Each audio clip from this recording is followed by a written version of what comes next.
Okay, we're ready. Ben, wake up. Okay. All right, everybody. The Ben Joravsky Show for your Thursday, May 2nd is moments away. But before we get into that, we'd like to thank the following unions for helping bring back the Ben Joravsky Show. First up, the International Association of Machinists and Aerospace Workers, Local 126 in District 8, the International Brotherhood of Electrical Workers, Local 9, and the International Union of Operating Engineers, Local 150. A big thank you to those unions once again for bringing back the Ben Joravsky Show. And today's program is brought to you by our good friends at the Chicago Federation of Labor. The Ben Joravsky Show starts now.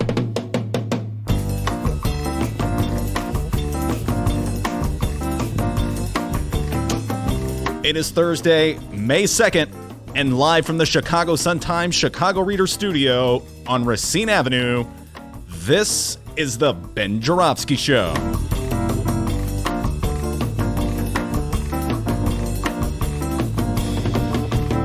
Today on the program, in these times, writer Miles Kampflassen will join us.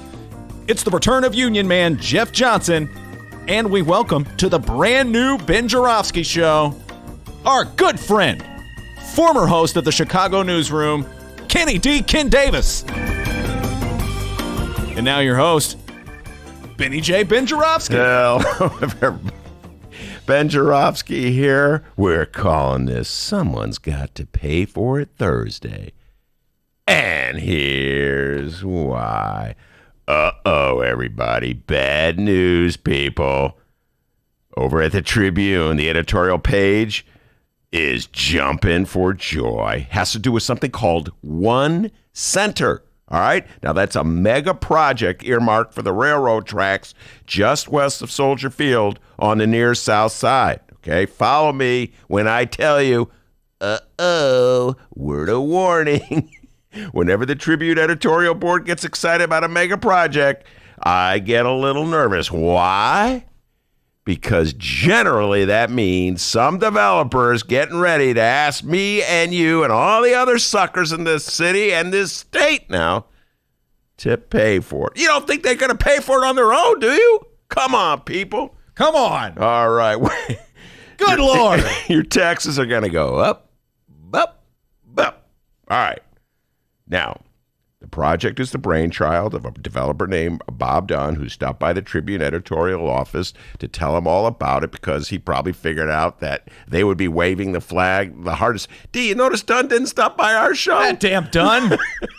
Come on, Dunn. You could have stopped by and tried to sell us on it. Off on a bad foot. No, he knows the truth. A bunch of suckers over at the Tribune. I get them to do anything. Anyway, let's give Dunn some credit. I'm going to show Dunn some love. He's from Wisconsin, but he's already figured out that the best way to get the suckers of Illinois to pay for his project is to stop by the Tribune's office.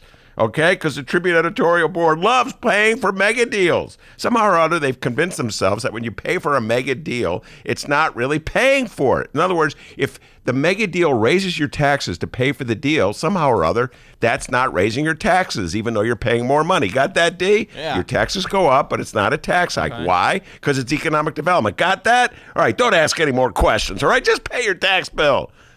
God damn, the Tribune. Okay, ready. One more time. Your taxes go up, but it's not a tax hike. Why? Because it's economic development. Okay, see? When you give a wealthy man money to build a project, it's not a tax hike. It's not an expenditure. It's an investment. That's the world according to the Tribune. Yes, yes, indeed. I got to give Bob Dunn credit, as I said. He has figured out how to play this game. Here's the deal, folks. He wants to build a skyscraper over the train tracks that run west of the Soldier Field in that area of the South Loop. So in order to build those skyscrapers, he essentially has to have something to build it on. He needs a platform, if you will, just boiling it down to the basics. It costs about $3.8 billion at the moment, according to most of the articles, to build that platform. So now a savvy developer has to figure out, all right, how do I get somebody else to pay for that platform? Cannot build my skyscraper unless I have something to build it on. Need to have somebody else pay to build that platform.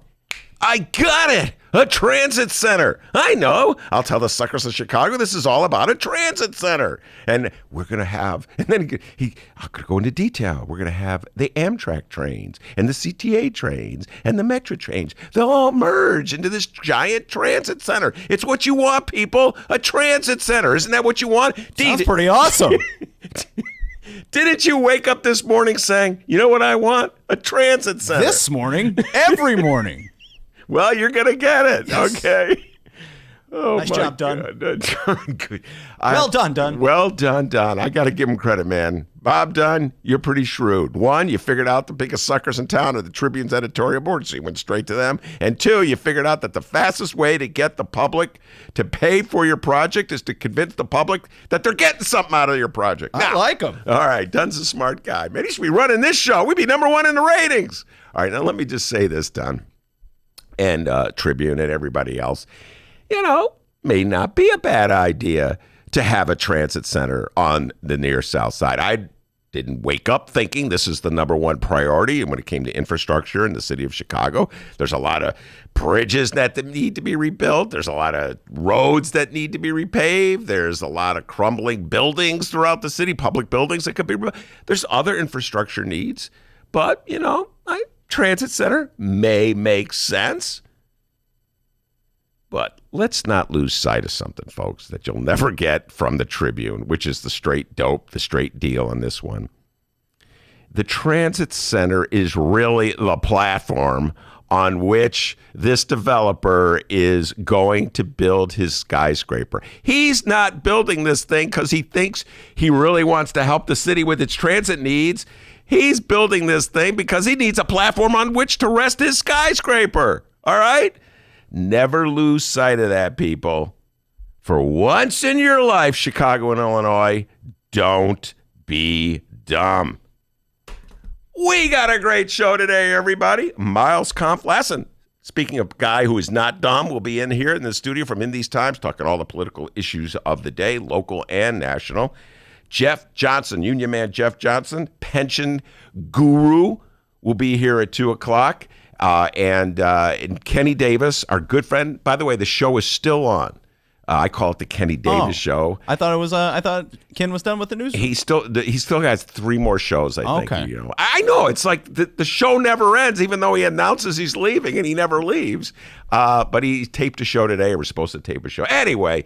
Kenny D, and he is going to defend Mayor Rahm Emanuel. That's the deal. Okay. He said, Ben, you're too hard on the mayor, too rough on the mayor.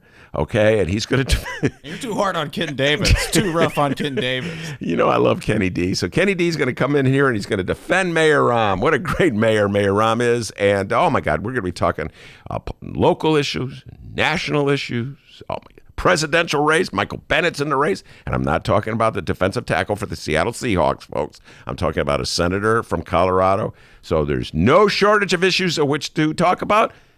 And we're going to get right down to it with the doctor and the national news. How's it going, guys? My name's Dennis. Live stream chat room. The live stream video, I got nothing here. I'm trying to get the techie behind the scenes here. Brian the man Ernst. Brian the brain Ernst. I'm trying to flag him down, and hopefully we'll get the live video going soon. More of an audio guy, you know what I mean, everybody? Mm-hmm. All right, it's the middle of the day. Let's talk about what's happening nationally this afternoon. It's William Barr, House Judiciary Committee hearing day 2. But there's a twist. Today's trial is missing one thing. William Barr. Yeah, the redaction guy redacted himself from the hearing. He no-showed. Where is he? Ben, is he under that table? Hold on, let me look. Hold on. Where are you, Barr? No, he's not under the table. Hey, no-show. But Rahm's under the table. What's he doing down there? Get out of there. Is that Dunn guy down there, too? He's still selling the Tribune. I got this bridge in Arizona. Oh, it sounds good to us. The Tribune. We're aboard. No, actually, after appearing before the Senate Wednesday, Barr said he would refuse to show up for round 2, objecting to the fact that staff lawyers would be allowed to ask questions. Oh, no, wouldn't want the lawyers to ask questions. That's hard. These questions are hard. Okay, guys, this is hard. I gotta go. So God, what the a House Karen. said, to hell with you then. We'll do it without you. They proceeded with the hearing. Chairman Jerry Nadler got it started, calling William Barr's refusal to appear part of a pattern of obstruction of congressional oversight. Here's the quote from Nadler, quote, "We will have no choice but to move quickly to hold the Attorney General in contempt if he stalls or fails to negotiate in good faith," citing the Justice Department's refusal to hand over an unredacted copy of the Mueller report to Congress in response to a subpoena. And the the politicians got jokes here. Representative Steve Cohen, Ben gets a kick out of this. Representative Steve Cohen today not only brought a plastic chicken, but a bucket of fried chicken as well to this morning's House Judiciary Committee in a message to William Barr. "He's here," Cohen said, pointing to the chicken and referring to A.G. Barr. Get it, Ben? He's calling him a chicken. Yeah, I get it. It took a while for me to get. It went over my head at first. Like, why did he bring the chicken? Still trying to figure out where he got a bucket of fried chicken at 9 a.m., but still pretty good. Pretty funny joke. I love fried chicken so much. House Judiciary members are now working to secure a date for special counsel Robert Mueller to testify, and said they hoped Mueller would appear before May 15th. Oh, and here's Ben Joravsky's all-time favorite Speaker of the House, Nancy Pelosi, speaking at a press conference today regarding William Barr's no-show. Let me pull it up here, pull up the audio, and then we'll hear from Pelosi. Hang tight with me, Ben. Please stall. Okay, Nancy Pelosi's coming on. I love Nancy Pelosi. All right. Me too. Well, it's been a long path to get me to love Nancy Pelosi. I was not always a big fan of Nancy Pelosi, but I really appreciate the way she's sort of keeping that Democratic caucus together in Congress during these precarious Okay, stop times. stalling. We got it. Here we go. Okay, here we go. Well, yesterday was quite a day. I really lost sleep last night after watching over and over again the testimony of the Attorney General of the United States. How sad it is.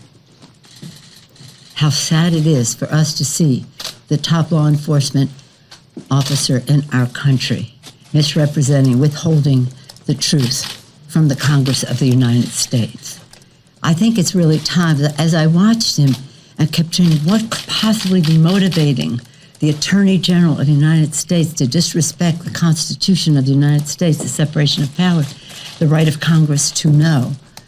What possible motivation could the Attorney General of the United States have to dishonor the office that he holds by writing there for the whole world to see, to misrepresent the facts to the Congress of the United States? Okay, Ben, put your I Love Nancy Pelosi bumper sticker down and tell us what you thought of that. Well, okay, first of all, I would love to hear where she was going with it, but I understand she was sort of asking rhetorical questions. But Nancy Pelosi, as I've said many times, the role she's playing is sort of the good cop, if you will, like the head of the Democratic Party, who's very reluctant to begin impeachment hearings because unstated reasons. She realizes that, I don't know, the polls show that like 50% of the country, or I don't know what the polls are now, but I think it's close to 50%, really uncertain about impeachment hearings, don't know if they want to deal with the controversy of impeachment. So she doesn't want to move too fast on that front. On the other hand, she knows that the base of the Democratic Party really wants impeachment hearings, and that there's also evidence of some serious obstruction of justice by Donald Trump. And so it's like, if you're not going to impeach the president over obstructing justice, you're just going to let the president, I guess, no laws, relate to the president. The president's free to do whatever he wants. I mean, the president literally said that he could shoot somebody on Fifth Avenue and get away with it. Well, is that going to be the case? So you could see how she's just playing, trying to be even-handed as she can, not going too closely to the bends of the party who want impeachment, and sort of just playing to that middle-of-the-road crowd that's a little nervous, always a little scared about political confrontation. So that's the game that she's playing. That's the political strategy she's taking. She's playing the good cop, and she's the concerned good cop today. And she should be concerned, because the way Barr was maneuvering yesterday shows that he is acting less as Attorney General, Chief Prosecutor for the United States, and more as a defense lawyer for one Donald Trump. Find Ben Joravsky at the Nancy Pelosi fan club party held in Chicago next week. I do like Nancy Pelosi. What can I say? Contact Ben Joravsky for more information. Jorav as in Victory, SKY. He loves Nancy Pelosi. By the way, the Justice Department quickly responded to Pelosi, saying, quote, "The baseless attack on the Attorney General is reckless, irresponsible, and false." Okay, it's baseless, reckless, irresponsible, and false. By the way,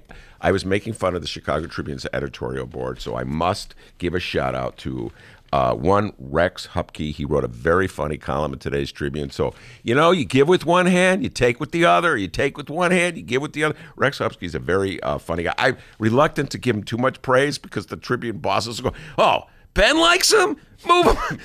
All right, go. It's been nice, Rex. Yeah, right. See you, Rex. But it's a very funny piece. Barr didn't lie to Congress. He was just Trump-tastically on brand. And he points out how Barr starts out the hearing with a big old whopper of a lie. But somehow or other, it's not a lie, And so it's a great column by Rex. And Rex, if you get fired because I gave you praise, they won't fire you. They'll just, move you to the night shift or something like that. All right, good luck, Rex. In other news nationally, President Donald Trump had a particular guy in mind to run the Federal Reserve. Oh, my God. Stephen Moore is his name. Dude, yeah. He's a conservative economics commentator. Yeah, but he got railroaded real quick. President Donald Trump announced on Twitter that Stephen Moore will no longer be nominated to the Federal Reserve. According to Trump, Moore had, quote, decided to withdraw from the Fed process just hours after Moore insisted that he was, quote, all in and planned to see the process through.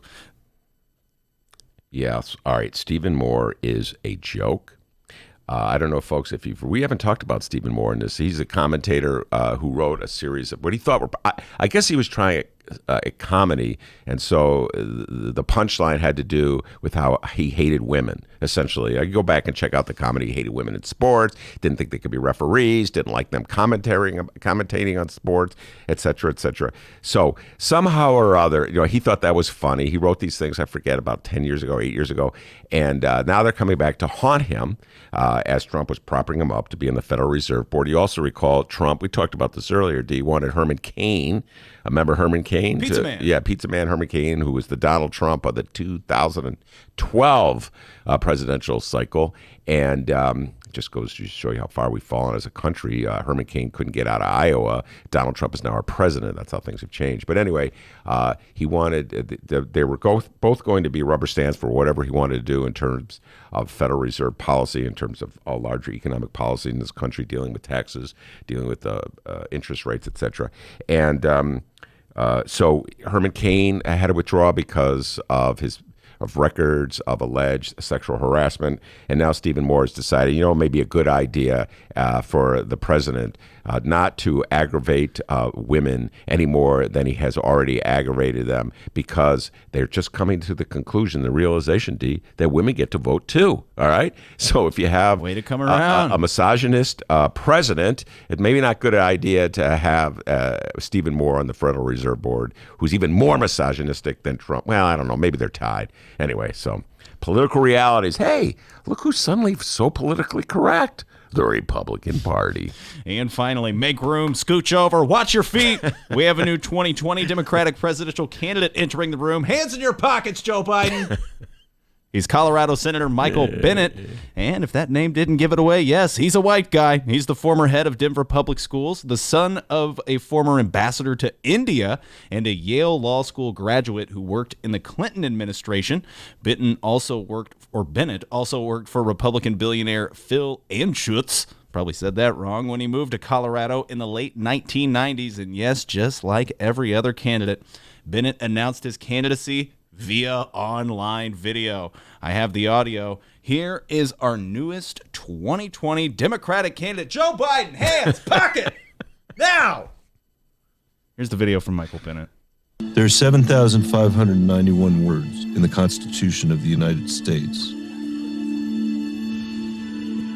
The word politics is not among them. That's because our nation's founders knew that politics and governing aren't the same thing. When campaigning never stops, governing never begins. I'm Michael Bennet, and for the past 10 years, I've been a senator from the great state of Colorado. You probably don't know me because I don't go on cable news every night.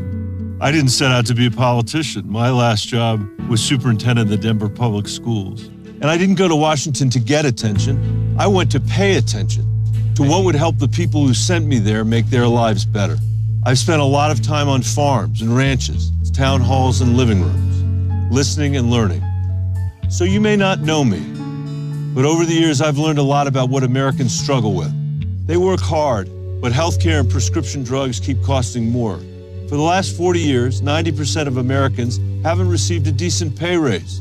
This is not sustainable for our families or our democracy. Since 2001, we've spent more than $10 trillion on tax cuts for the wealthy and wars in the Middle East. What would our country look like today if we'd spent that money investing in our own future? We could have saved Social Security forever, fixed the VA, raised the pay of every teacher by 50%. We could have led the world in solving climate change. We could have fixed our crumbling bridges and dams, but we did none of it. So we need to start now by investing in things Americans need the most. We need to fix healthcare and make good on what Obamacare promised. Affordable, high-quality health insurance with a public option that'll guarantee competition to every county in America and lower drug prices. And that's not Medicare for all, because I don't think 180 million Americans want to give up the insurance they already have through their work or their union. All right, he's already trying to distinguish himself there at the very end from Bernie Sanders. You see, that's not Medicare for all. So I'm going to figure out a way to pay for everybody to have health insurance, a public option, without forcing Ben and Dennis to give up their private health insurance. Well, at least one of us has private health insurance at the moment. What are you talking about, dude? So, that's the game he's playing, and the real issue, of course, is how he's going to figure out how to pay for all that. And not a lot of specificity on that front.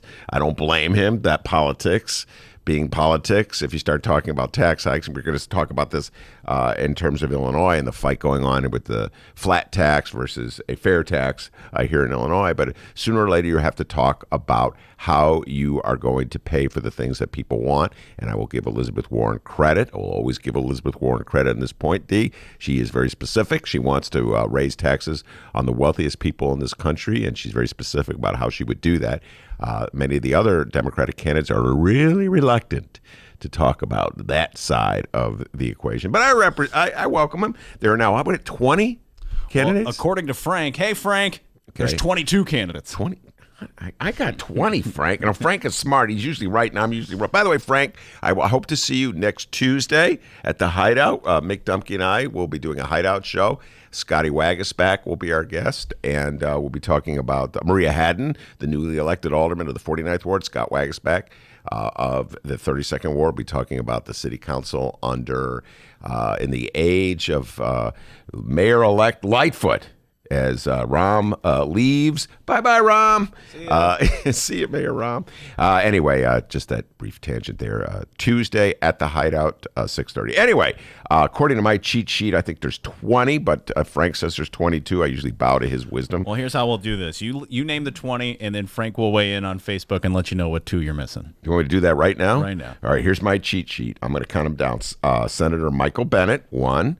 Jolton Joe Biden, 2. Bernie Sanders, 3. Kamala Harris, 4. Beto O'Rourke, 5. Pete Buttigieg, 6. Elizabeth Warren, 7. Amy Klobuchar, 8. Cory Booker, 9. Kirsten Gillibrand, 10. Andrew Yang, 11. Jay Inslee, 12. John Hickenlooper, 13. Tulsi Gabbard, 13. John Delaney, 14. Marianne Williams, 15. Julian Castro, 16. Wayne Messman, 17. Seth Moulton, 18. The dude Eric Swalwell, 19, and young Tim Ryan from Ohio, 20. He's the congressman. He's a congressman who doesn't like Nancy Pelosi because he thinks she's too liberal. Oh, my God. So that's 20. That's the 20 I have. So, Frank, what 2 did he miss? Head over to the Facebook page. I'm sure you're doing it right now, and let us know, and we'll all right, I bow to his wisdom. All right. Did I say Wayne Messman? Yeah. Yeah. By the way, to get on, it's really complicated. I think there's only 17 candidates.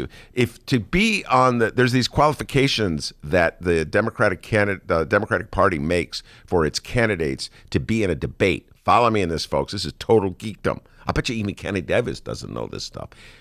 But, I'll bet you Jeff Johnson knows this because he is such a political geek. All right. I think one of them has to do with donations. You need like 65,000 people who have donated to your party, to your campaign, that is. So it shows that you have widespread support.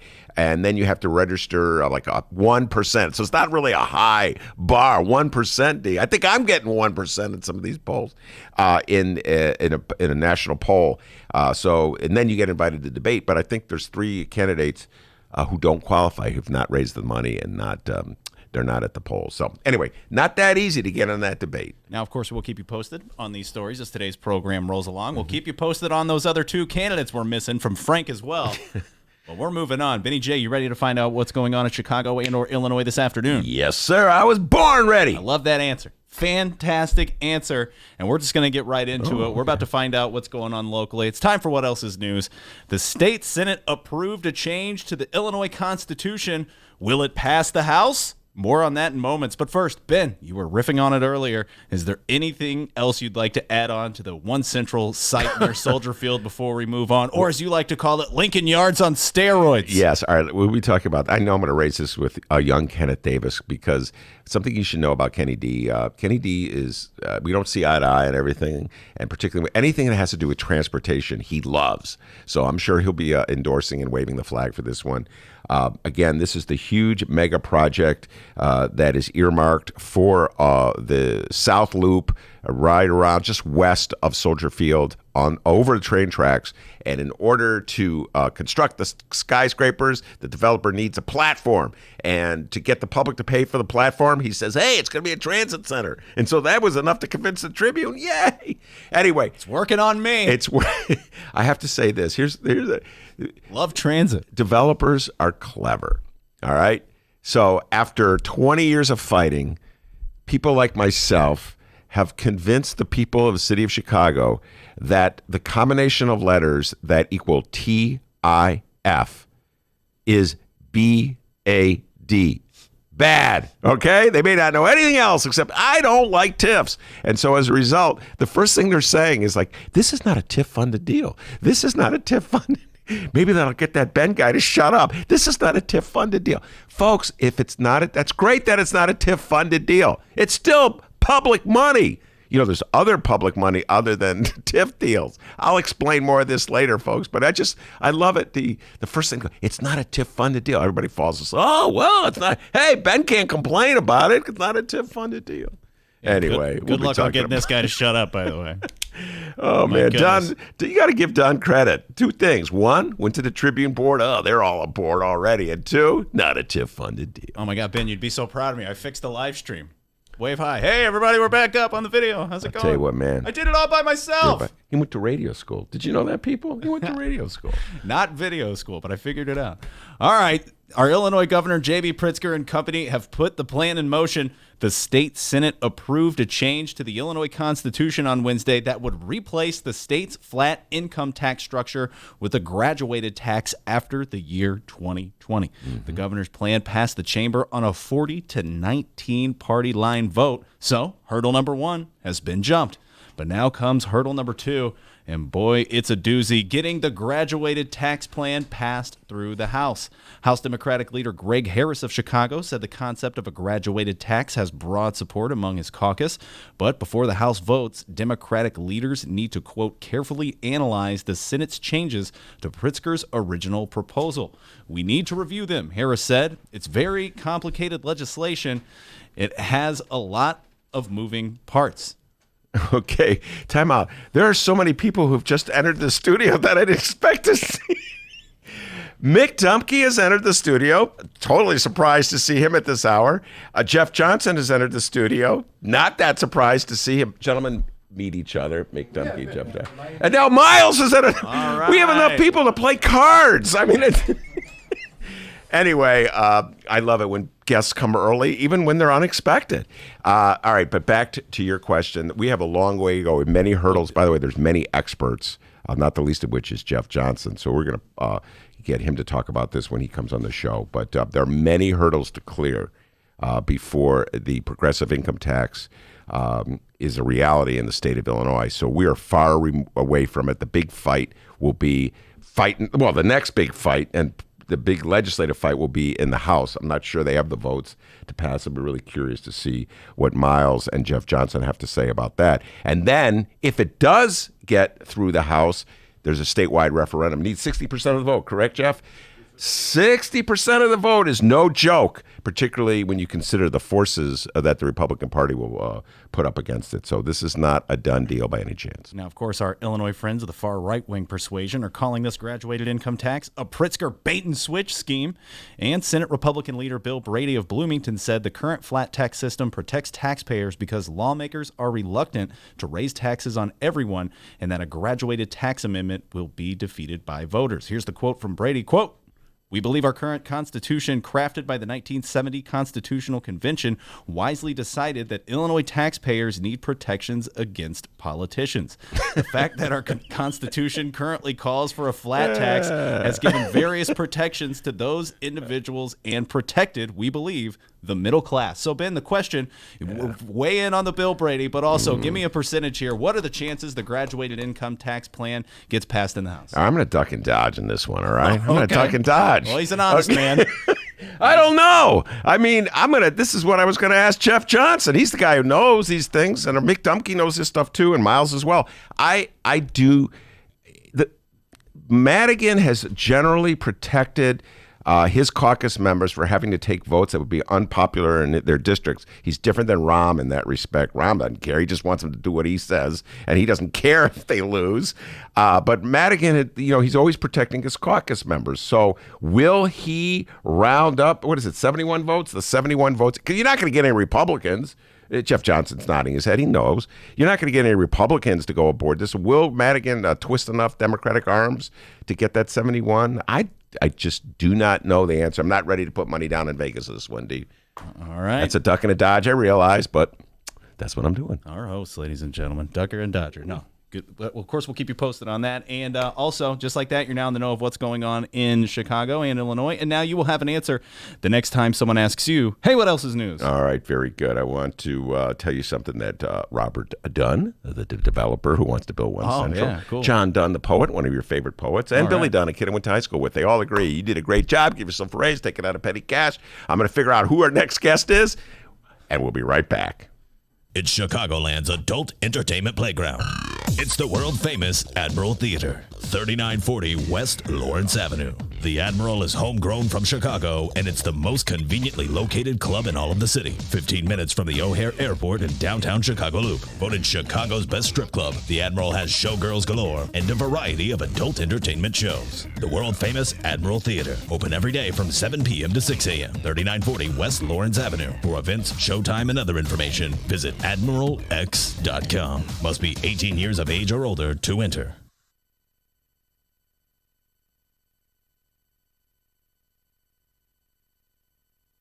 At Chicagoland Cremation Options, we are committed to listening, educating, and guiding your family through the cremation process. Whether it is time of death or when planning your wishes for the future, Chicagoland Cremation Options can accommodate you at an affordable price and with great dignity. Avoid funeral home costs with direct access to a crematory for a cremation. Chicagoland Cremation Options, just south of O'Hare, 5 minutes west of Chicago. It's a family-owned business and operated by my good friend, Douglas Klein. Visit it at ChicagolandCremationOptions.com. One more time, ChicagolandCremationOptions.com.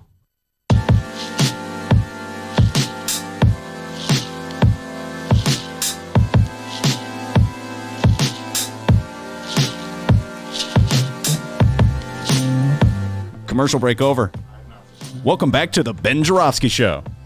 We are back indeed, and I took that break to figure out who our next guest is. We have two guests. When it rains, it pours on the Ben Joravsky Show, and it's pouring today.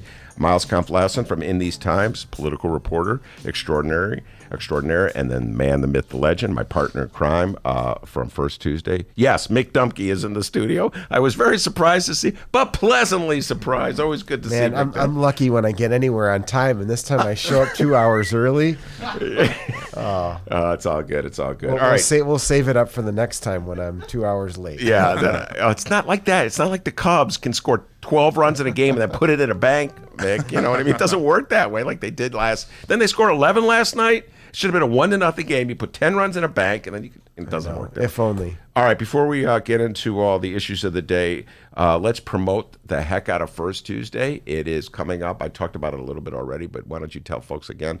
It's this Tuesday. Give them all the info. It's coming next Tuesday, yeah. we will be talking about the new and of course much improved city council with veteran alderman Scott Wagasback, one of Lori Lightfoot's early supporters and the leader of the Progressive Caucus. And we will also be joined by Maria Haddon, the incoming alderman of the 49th Ward. So we'll have a little bit of the old and a little bit of the new talking to us about what they think is going to happen here at City Hall. Mm-hmm. So that's Tuesday, May 7th at 6:30.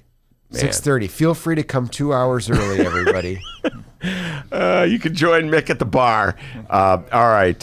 So First Tuesdays, of course, a bit of a kingmaker now. After the last guest, Lori Lightfoot, has now ascended into City Hall. There's, Miles, thank you for saying that. There's two ways of looking at it.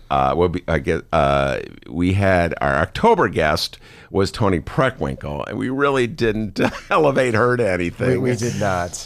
And we also got Lori Lightfoot after she had won the first round. So, I don't know if we're really a king or queen maker, Miles. Yeah, that when was I actually cannot remember. We had her in March, so it was just after she had won. It was just after she won. You're finished first in the first round of yes, Mayor-elect Lori Lightfoot. We're going to ask both of you for your early thoughts on her. And Miles, we won't go through the list of people who have been on our show who now appear headed to federal prison. Yeah, I was there for the Rick Munoz episode. Yes, Rick has actually been our guest at least twice on the show. Yeah. And one time Rick was a guest with Danny Solis. Oh, so think about that. Alderman Danny Solis, Alderman we Rick still Munoz. don't know where he is. Right? I presume he's in witness protection. I just don't know. He's completely disappeared. Which leads me to my favorite question of the day, which I was not even planning to discuss, aldermanic prerogative. You know what? Let's not even go there. But it's just funny. I have to point out that they always talk about how the aldermen are the bosses of zoning in their ward, and the newly elected alderman of the 25th ward is against the TIF deal earmarked for his ward. For the 78. I mean, they voted for it anyway. So, Miles, do you agree with me that aldermanic prerogative is a phony issue that has been exaggerated beyond its reality? Well, I think it's fascinating that, one of the things that you rightly brought up at that meeting with Lori on the first Tuesdays was Lincoln Yards and really trying to pin her down and say, what are you going to do once this deal is up? Mm-hmm. And she was, diehard against it. And I remember her talking about we can work it out with the allocation of payments and we'll have other opportunities to go through this. And then we saw what happened as soon as the deal came up before City Council, delayed 48 hours. So we had a 48-hour reprieve from a massive taxpayer giveaway. At least there, though, Hopkins was full on board for supporting it. It's hard to make the case for the 78 right now because, there's its champion, Danny Solis, as you said, probably in witness protection somewhere. And Byron Sigcho Lopez, the new alderman, has been adamantly against giving away public funds. I mean, Pilsen has been so starved of resources, not to mention other areas like Chinatown that make up the ward. So seeing this massive giveaway to a developer is clearly not what the voters of the 25th Ward were voting for when they chose their new alderman. So, I think, when we talk about aldermanic prerogative, it doesn't look like it really existed much before anyway. Mick, I don't know if I've had this opportunity to talk about this with you on the show. I know I've had so many conversations with you about this, private conversations on phones. So I'm just going to put it to you. In the aftermath of Lori, as Miles saying, sort of flip-flopping and not strongly opposing the TIF deal, after she said, you're right, at the Hideout show and this show that she was against it, she would oppose it. Do you buy the standard defense of the Lori Lightfoot people that she made a prudent political move by not engaging in a fight that she couldn't win? And sometimes it's best to walk away from a fight that you're going to lose because it would make you look weak. That's the standard defense that I've heard from many of Lori Lightfoot's supporters in regards to this deal. What's your thoughts on that? Well, we're not really sure if she would have won or lost. I mean, I don't know that that's clear. If she had really come out strongly in favor of stopping the process after her election, and as Miles was noting, during that finance committee and the recessed finance committee that happened, we don't know what happened. I don't think we've had a situation like that in Chicago where The incoming mayor is diametrically opposed to something that the outgoing mayor has been pushing for months or years, and aldermen flying all over the place, one direction or the other, not knowing where they should land. Yeah. I just don't know that we'd ever seen anything like that. So it's hard to have sort of a basis for saying this is exactly what would happen. But I think what is clear is, she made a determination that this wasn't the way she wanted to start with a fight like that. So I think it's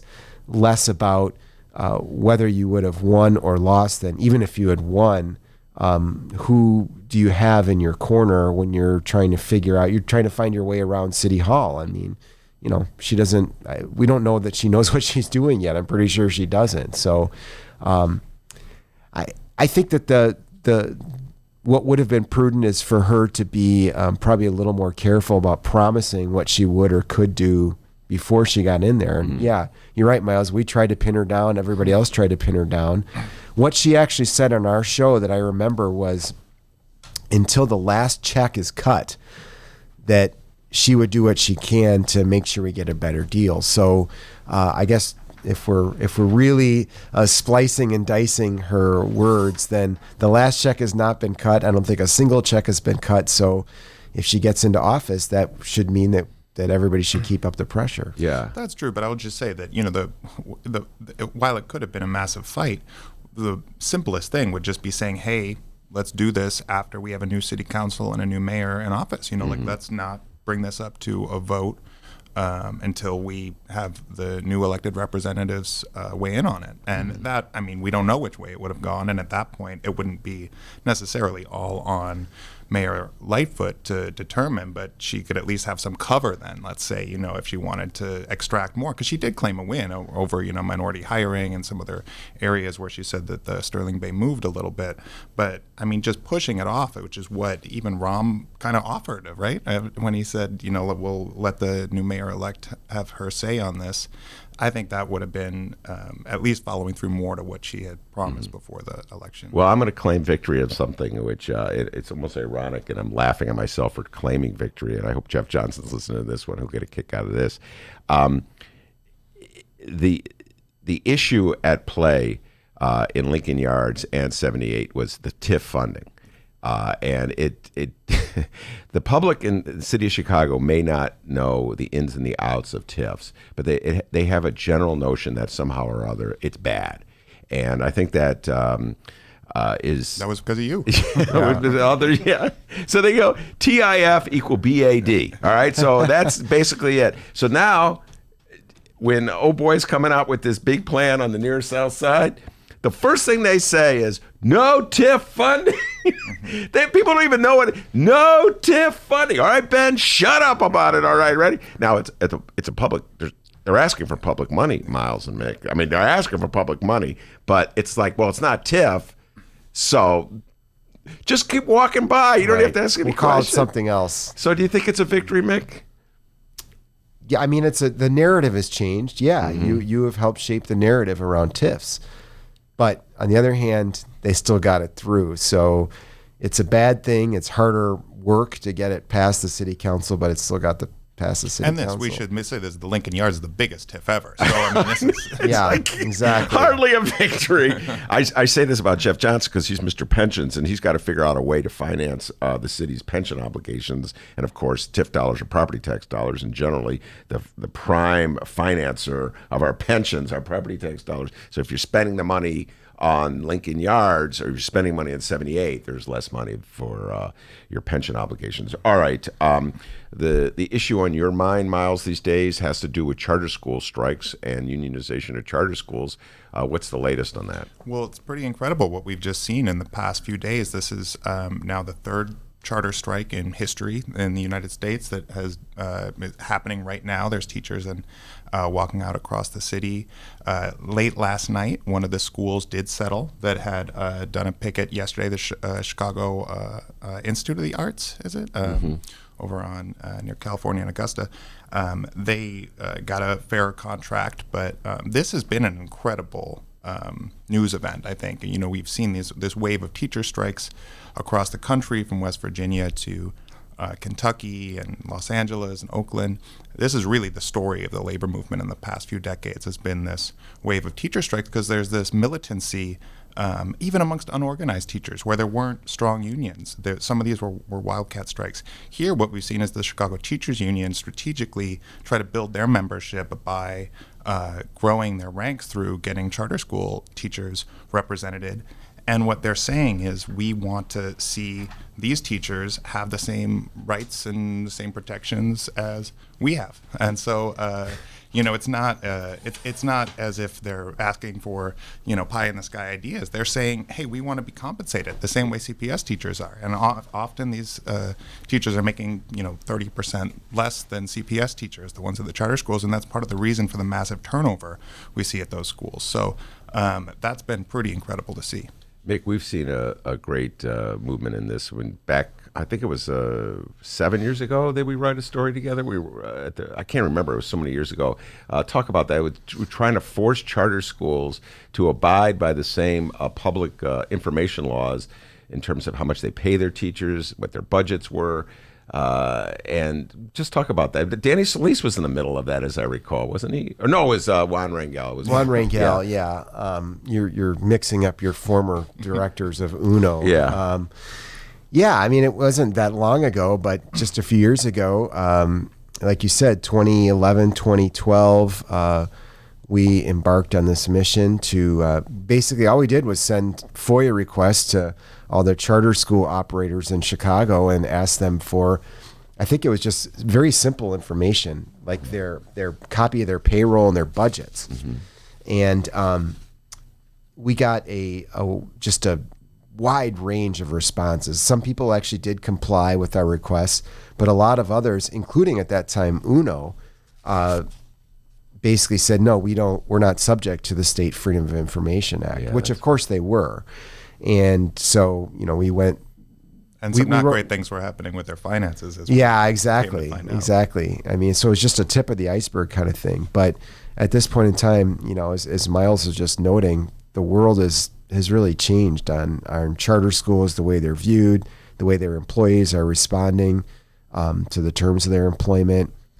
My understanding is it's very clear now that they are subject to the Freedom of Information Act. Now, I'm not working in education very much right now, so I don't know how well they're doing it, but, it's pretty obvious that is something that applies to them. So the world has changed quite a bit, and I would expect it will continue to. What do you think the impact, Miles, will be, the charter school movement in this upcoming Democratic primary for president? I know, like, for instance, we were talking about this yesterday. One of the, I have my cheat sheet here of Democratic candidates, and Cory Booker, who is a senator from New Jersey, big supporter of charter schools when he was mayor of Newark. What do you think the impact will be on candidates like Booker?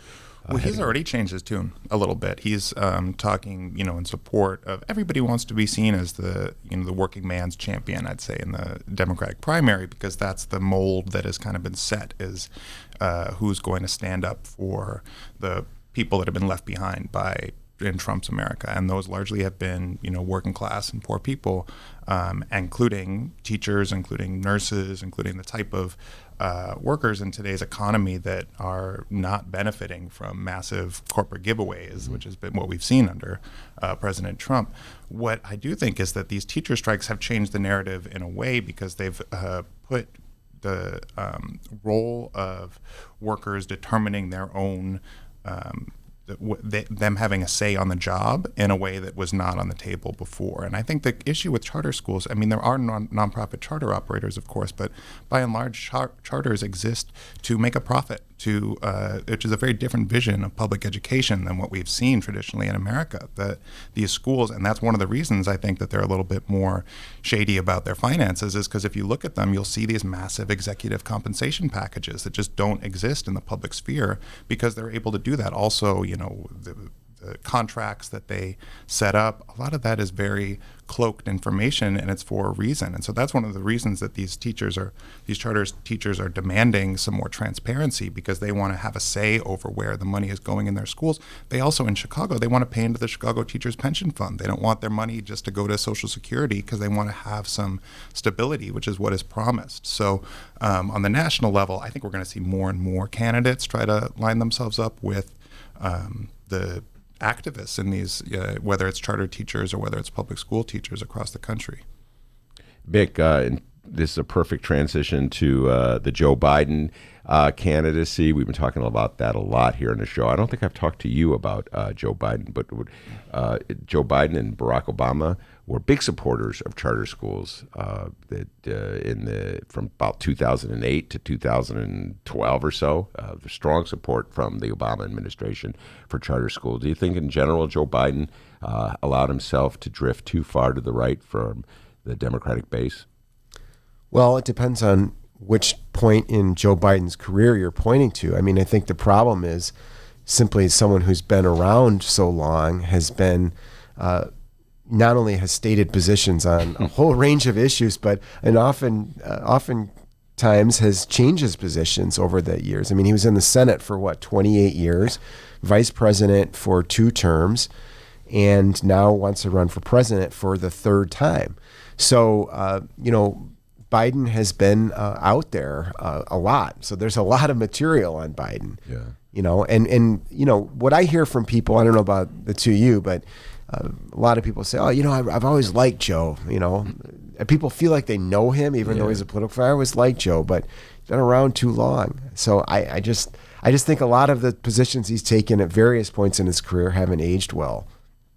I would completely agree with that. I think that his image is as this, guy from Scranton that gets along with everybody, Amtrak Joe, and that's, and is carefully manicured. I think he wants to come off that way, and he is folksy in a way. So I do think that is understandable. And so much of our politics is about personality, which is why we're seeing this Mayor Pete phenomenon, despite his complete lack of policy positions on pretty much any issue. But Biden does have this extremely problematic track record when it comes to fighting for working people. And I think that that's what's going to come out in this primary, as he has, we saw him launch his campaign talking about union workers. He got the firefighters' support. But this is the guy that not only did he vote for NAFTA, he was one of the critical votes to enact NAFTA. He also voted for that massive bankruptcy bill in 2005 that lavished, money upon the creditors and punished debtors to an extreme degree. He voted for overturning Glass-Steagall, which was one of the reasons for the financial crash, this bill that allowed investment in commercial banks to merge. But also he, under Obama, this isn't just old stuff. Under Obama, he was the person tasked with working on this grand bargain deal that never came to fruition. But as part of it, as many listeners will probably remember, they were talking about massively cutting entitlements. And Joe Biden was the one putting those things on the table, cutting Social Security, cutting Medicare. He was negotiating with John Kyle, with all these Republicans, and saying, how much more can we give you, basically. I think it's this more naive, it's almost Obama-esque, this feeling that as long as we just give away the store, and compromise all of our priorities and policy preferences as Democrats, the Republicans will reach across the aisle and we'll have this great American, togetherness somehow. And that's just has not been borne out whatsoever. Also on the question of electability, which I think is the other thing that people frequently bring up with Joe, as you just said, this is his 3rd time running for president. He didn't get elected those other times. Also, Not even close. Not even close. He was demolished. And look who's in the White House right now. Did anybody think he was electable? So I just think we have to think, there's always going to be these rationales people will put forward to get Democratic voters to align behind a certain candidate. It's the same process of anointment that happens each cycle. And I think people just really need to take a close look at Joe Biden's record when he tries to paint himself as the champion for working people. Mick, I have to ask you about the electability question and viability question. Voters sometimes voters act like pundits, where they try to figure out what the strategically what the best vote is. I've had so many conversations back in that mayor's race. In the first round in particular, like a lot of anti-Daley voters were trying to tell me, well, I'm going to vote for this candidate because it's the best way to block Daley. Like one vote's going to do it, Right. But they're like strategic. Trying to, I fall prey to that too. In your humble opinion, who is the best candidate to defeat Donald Trump? As where we sit right now, do you think Joe Biden, kind of like moderate Amtrak Joe, I call him Grandpa Joe, but everybody has a nickname, Uncle Joe. Whatever. Do you think that's the best way to go? I like you, to quote you from a little while ago, I'll punt on that a little bit. I'm not sure. I mean, there at least another senator got in the race today, I think, or announced he was getting in the race, right? There's just so many candidates. I honestly, even as someone who is, covers local politics, follows national politics as closely as I can, I'm not even sure I understand or know the current list of everyone who's running. So cheat sheet. You've got it right there. That's out of date. There's already somebody. No, time out. You see, I updated. So the original cheat sheet is out of date, but as you can see the little chicken scratch there, that's me updating it. It is chicken scratch. The point is, I'm not sure. I think it's still too soon to tell. It's like in the mayor's race, there's so many candidates. There'll probably be a couple who, end up emerging. I don't necessarily buy the argument, especially at this point in history, that the way to counter Donald Trump is with a centrist. I'm talking either my own preferences, which that would probably not be the case, but also just in terms of strategy. I just feel like, you do need to get people out there. I mean, Hillary Clinton was touted as the centrist, as someone people knew who was not a radical, who could walk in on day one and do the job. Many of the same things that are being said about Joe Biden, and we saw the disaster that occurred 2016. Well, I had to tell you this. I riffed on this yesterday. Yesterday we were airing, I don't know if we have it, I would play it for you, because all my guests yesterday, we played this bit for them, and then they would respond. But there was a commercial that Joe Biden had with Barack Obama. Do we have that, D? All right. You know what? Check this out. Let's play about, get your response to this. This is Joe Biden. He came up with this commercial. Ben Joravsky game show. Yeah, the game show. I know. I'm so impressed with that board, Dr. D, behind the board. All right. Play we'll that. Keep the game show thing going. Tell me if you recognize this familiar voice. This is an extraordinary man with an extraordinary career in public service. Somebody who has devoted his entire professional life to service to this country. He revitalized American manufacturing as the head of our middle-class task force. He fought to make college more affordable. Get he ready. suited up for our cancer moonshot, giving hope to millions of Americans. The drum. Joe's candid counsel has made me a better I love that drum. He led our It's On Us campaign against campus sexual assault. He championed landmark legislation. All right, we have to play that one for Jeff Johnson man. and Ken Davis, It's hard man. to listen to. Okay, it's Barack Obama extolling the virtues of Joe Biden. The joke I made yesterday was just hearing Barack Obama's voice. All the cynicism I had about Joe Biden was fading away, and I found my hand just moving toward Obama. Obama wants me to vote for Biden. I got to vote for Biden. It's like FDR himself came down and moved my hand. But so Mick Dumke, do you still feel it? You hear Barack Obama's voice. Do you think does that motivate you? No, I actually found that hard to listen to. It just,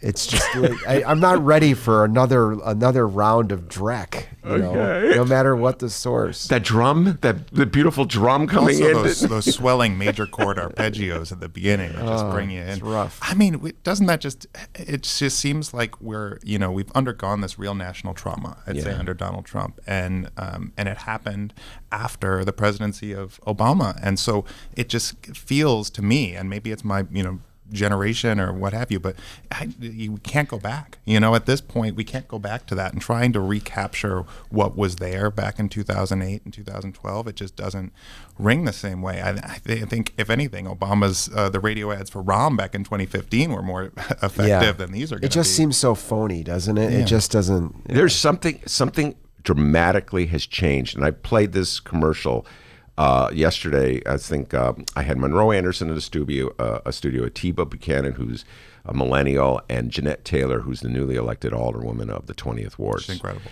And yeah, she, by the way, is a powerhouse. Jeff Johnson, get ready for Jeanette Taylor in the city council. She is a powerhouse. But I was like, okay, guys, does this move you? And Mick, I got to tell you, Miles, nobody was moved by it. Right. They all were like, are you kidding me? It didn't work. Now, again, these guests skewed left. Monroe's more of a centrist, but nobody was moved by Barack Obama's appeal. Nobody was saying, I'm going to vote for Papa Joe or Uncle Joe or Grandpa Joe or whatever he is because of Obama. And it just indicates, Mick, how far we've moved from 2016 when so many Democrats were just like weepy-eyed, nostalgic about Obama leaving. The reality where the world is so different than it was just, 3 years ago? I just think people want somebody new. They want new ideas. They want new energy. As Miles mentioned, so much of this is personality driven. We know Joe. We've been hearing about Joe for 40 years. I just think people, more than 40 years, I guess at this point, people want someone new. Mm-hmm. Not to mention, I mean, I just listed some of the greatest hits of Joe's selling out of working people. That's just the tip of the iceberg in terms of where his stances have been on immigration. I mean, he started his political career in the 70s fighting integrated busing, and right. teaming up with Jesse Helms, one of the most racist people we've had in our government. So I mean, if people just start to dig a little bit, I think that they're going to see all kinds of things that make Joe seem so out of touch with our current electorate and just where the energy of the party is. I mean, if you're going to try to elect a Democrat in 2020 at the national level, we're going to need activists across the country working to get out the vote, to register new people. I mean, there's all these draconian voting rights restrictions in place in the very places that Democrats will need to win. So I don't think that, surfing by on the Hillary Clinton 2.0 is going to do it for the Democrats, especially at a time when, people are clamoring for ideas like Medicare for all, for the Green New Deal, for a jobs guarantee, for things that would fundamentally transform the way that people live their lives in this country for the better. That's what is on the Democratic agenda, and that does not seem to be what Joe Biden is offering. I don't disagree with any of that. I actually, on the way over here, was recollecting in my own life, way back when, as a college undergraduate, going to this event when Joe Biden and Edwin Meese were on a tour of college campuses, and it was sort of like, here's the Democrat and here's a Republican. And just to remind everybody, Edwin Meese, the Attorney General, one of the attorneys general under Ronald Reagan, who eventually had to resign. It's hard to even keep track of all the scandals that were surrounding the Reagan administration and Edwin Meese at that time. But bottom line is, a couple years later, this was a year or two after Joe Biden had to drop out of his first run for the presidency, in part because he plagiarized some of his stump speech, and Edwin Meese, who had resigned in disgrace. So here they were. And they did this really, it was fun and interesting, I'm left of center, he's right of center kind of thing. But I haven't forgotten about the fact they were, at that time, both firm and passionate advocates for the drug war. And I remember Joe Biden talking about he would never sign off on relaxing any of the drug laws because research showed that a rat would go, hit the thing to get more and more cocaine over and over again. And so I just kept thinking about that. Again, this is criminal justice. We didn't even get into that.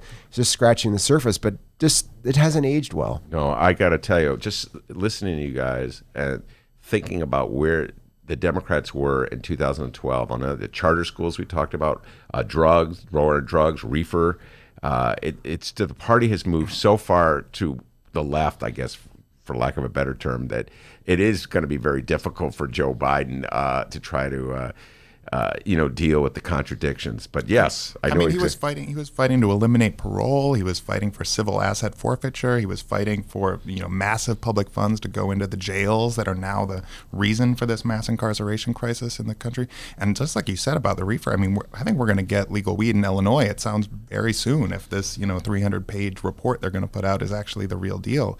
That could happen so soon. So you're right. This is a pretty quick change. No, things have changed on that front. Mick Dumke and I were writing articles in 2011. Politicians wouldn't even go on the record with us. That's right. Remember, It's hard to find them. Can we not talk about this, Ben? Ask me a different question. Anyway, Miles Conflassen from In These Times, Mick Dumke from ProPublica. Thank you very much. One more time, Mick. Tuesday, 6:30, Hideout, 1354 West Wabansie. I did that from memory. Better Very go good. quick because they're going to obliterate the neighborhood for Lincoln Yards. Come while you can. Exactly. Come while you can. All right. Thank you very much, gentlemen. We have Jeff Johnson sitting by, and Ken Davis has showed up early. Man, everybody's coming early today. We'll be right back after this.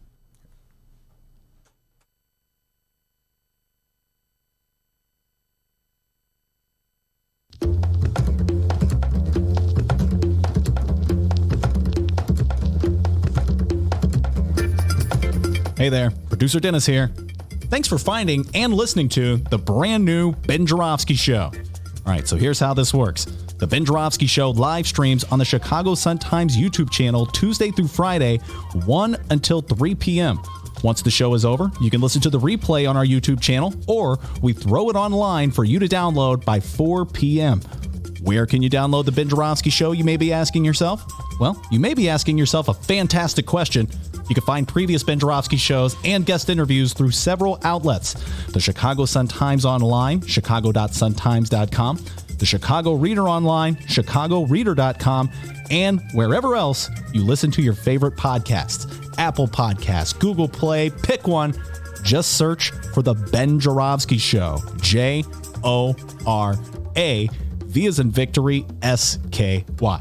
So, let's recap. Tuesday through Friday, 1 until 3 p.m.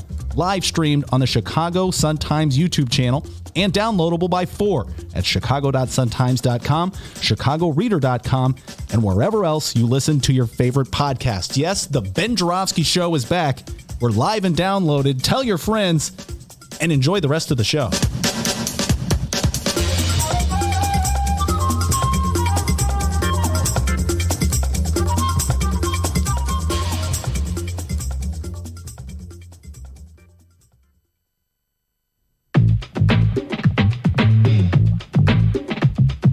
Ben Joravsky Show is brought to you by the Chicago Sun-Times. For the latest in Chicago and Illinois news, sports, weather, and the latest in national news from a real Chicago frame of mind and real Chicago writers, check out the Chicago Sun-Times. Read the daily paper or online at chicago.suntimes.com. And hey, if you have a little extra cash, subscribe. And by the Chicago Reader. For a deeper dive in the daily Chicago news and for all of what's going on in this city, you gotta read The Reader. Music, arts and culture, film, extensive event calendars, concert listings, and more, including weekly political columns from writers like Maya Dukmasova and, yes, our very own Ben Joravsky. The Chicago Reader is free in newsstands and at chicagoreader.com. That's chicagoreader.com.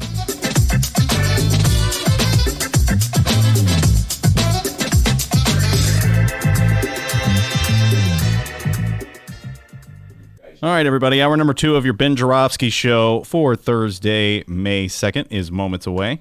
But before we get into that, we would like to thank the following unions for bringing back the Ben Joravsky Show. First up, it's the International Association of Machinists and Aerospace Workers, Local 126 in District 8, the International Brotherhood of Electrical Workers, Local 9, and the International Union of Operating Engineers, Local 150. Thank you once again to those unions for jumping on board with us. And, of course, today's show is brought to you by our friends at the Chicago Federation of Labor. Hour number 2, let's go.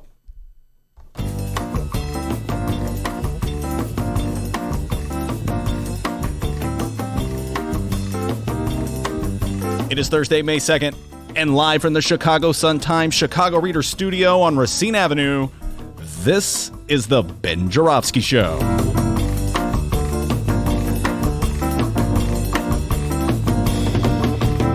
In this hour of the program, it's the return of the Union Man, Jeff Johnson, and we welcome to our brand new studios. Around here we call him Kenny D, the one, the only, Ken Davis.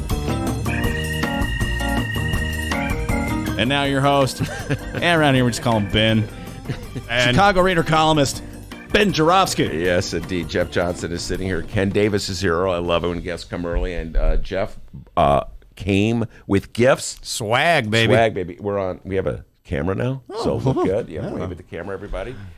International Brotherhood of Electrical Workers. Local 9. Local 9, one of our sponsors. God bless them. Man, I got kicked to the curb. And Jeff Johnson was there to offer a handout, so I always appreciate this young man. If we don't see eye to eye at every single issue of the day. All right, I'm going to hold off. We got an update here, by the way. Sorry, it's not really like important information, but Bum. earlier in the program, Ben was listing off the candidates, the 2020 presidential candidates thus far. We asked our good friend Frank. Well, he weighed in and said Ben left off 2 of them. Okay, and we had Ben list them, and then Frank weighed back the 2 you missed. Beto O'Rourke. He's on my list. I read it. He was on your list. Yeah.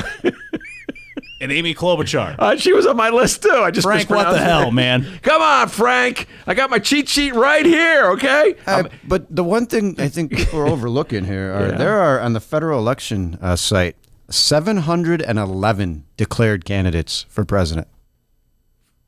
I'm stunned. 711. It's the only 24 that we're talking about. But wait, 711 in the Democrat or just total?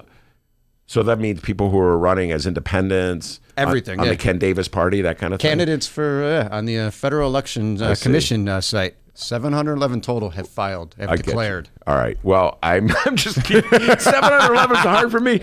We used to have that game we play about mayoral candidates. Yeah. We'd like people come in the studio. All right, name them, and the clock would tick down. Yeah. 711. 711. Even Ken Davis couldn't do all 711. But hey, be like Frank if you want to weigh in and on anything in the show. Benny J Show at Benny J Show, BENNYJ Show on Twitter, Facebook, and we're on Instagram. It's the one account that Ben's in charge of. How's that Instagram account going? Instagram's going okay. I spend most of my time watching Gary Owen videos. Okay. Are you a Gary Owen fan? Yeah. I love Gary at Owen. At Benny J Show, BENNY, the letter J Show. Ben, spell that last name for him. JORAV as in victory, SKY. Find us, like us, tell your friends. All right, very good. Thank you, Dr. D. Appreciate that. Jeff Johnson in the studio. Ken Davis ready to come on. We're going to hold off on the One Central Development deal stuff until Ken Davis is here. We're also going to hold off on Rahm's legacy until Ken Davis. So, Ken, I'm telling you what we have to look forward to with you. But since the last time you were in the show, Jeff, were you on the show post-election? I can't remember anymore. Yes. Jeff, Mayor-elect Lori Lightfoot is now about 2 weeks to go before she is sworn in, and new council is sworn in as well. So what do you anticipate as sort of the significant changes? You spent a lot of time following the city council. Yeah. Do you think the city council is going to be more independent, more rambunctious, or you think it's going to be settle in and follow the mayor like they generally do? Well, I think you have different groups. You have your more senior people that have been around that kind of don't want to be out there and taking bullets on hard votes and stuff. You have your middle of the road, and then you have your new incoming group that I think you tend to see, some of the freshman elected officials all around the country that are getting all this press, and they're getting the press, and they're getting they're the, for lack of a better word, the fancy new light that they look at that, and and in reality though they're still the freshman members, and even while equal vote.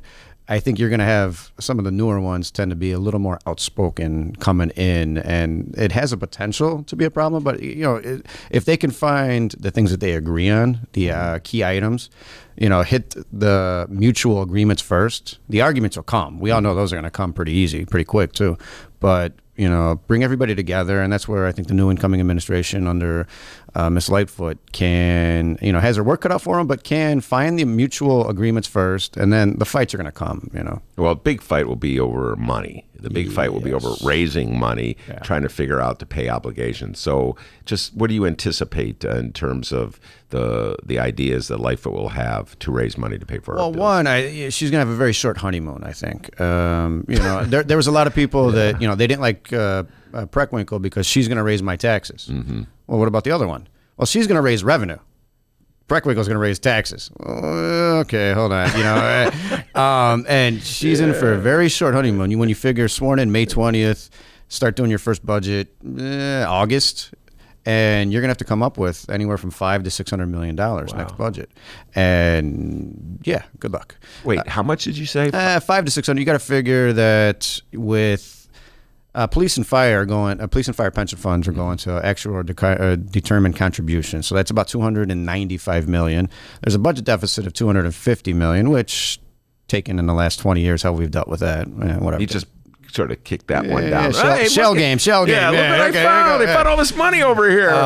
Then you throw in fire department's going to sign their union contract more than likely pretty soon. Police department contract's coming up, as well as the teacher's contract. So you're very quickly north of $500 million, very quickly, and you need new revenue for that. And so, what do you anticipate? I think you're going to see, the common approach is to find the cuts first. Hey, look what I cut here. Look what I found, so that you can show the public that you cut things. And then you're going to see a raise of revenue somewhere. There's different options. There's the played out options of marijuana, sports book, casino. All those things are going to take a couple of years to get online. It's the things that you need short term. I don't think you can go to property taxes, right? For 4 to 6 years, don't quote me, property taxes have gone up continually for police and fire. And what's funny is, and this is one thing that I always get razzed about a friend who works at City Hall, because city workers are one of the first ones to complain about their taxes going up. Yes, we have to they live in the are. city, and right? So when property taxes go up, they have a heart attack about it. But then when you point out that, well, wait a minute, your taxes went up to pay for your pension. Well, that's not the point. Yeah. It's just the fact their taxes went up, and and then there's also a perception out there that there's a lot of waste at the city. So every city worker you talk to has ideas on how to cut waste. Yeah, I think you should probably tap into that too, because there is some waste out there. But the waste that people find, from the 30,000-foot view of, like, from the outside looking in, is nothing instrumental. So you think she can manage to get through, she being a mayor like Lightfoot, can manage to get through this next year without raising property taxes? I'm gonna punt like you did Everybody's earlier. punting today. Punt. Just for the record, I merely punted on a prediction. Okay, well, of course, that's what you're punting on too. I don't know how she can avoid raising property taxes. Yeah, I personally think that it has to be a hodgepodge. And so if you do include property taxes, it has to be something very small and coupled in with sales tax, coupled in with any other fee increase, or finding some other possible revenue that you can tap into. So raise the sales tax is a possibility. Now, we had a uprising in Cook County when Toni Preckwinkle, and probably cost her a lot of votes in the mayor's race, raised the soda pop tax. Well, that's just, that the way that was sold was different. I think if you have the approach that, listen, and I've heard this at some of the talks, you might not want to hear this, but we need to raise revenue, and we're going to raise revenue and put it towards pensions. Yeah. There's no doubt about this. The legacy costs, you live in a city that has the best police department, for everything going on. They have the best fire department. Your city services are the best in the country, and it costs money to pay. And for a while, we didn't pay that. And so the legacy costs are still there, no matter what. And if you called 911 or if you ran the water, you got service. It was there. And those hard conversations need to happen, and I think it's a matter of, if you're honest with the citizens, it'll be a lot better than, well, we're doing this for health. Yeah.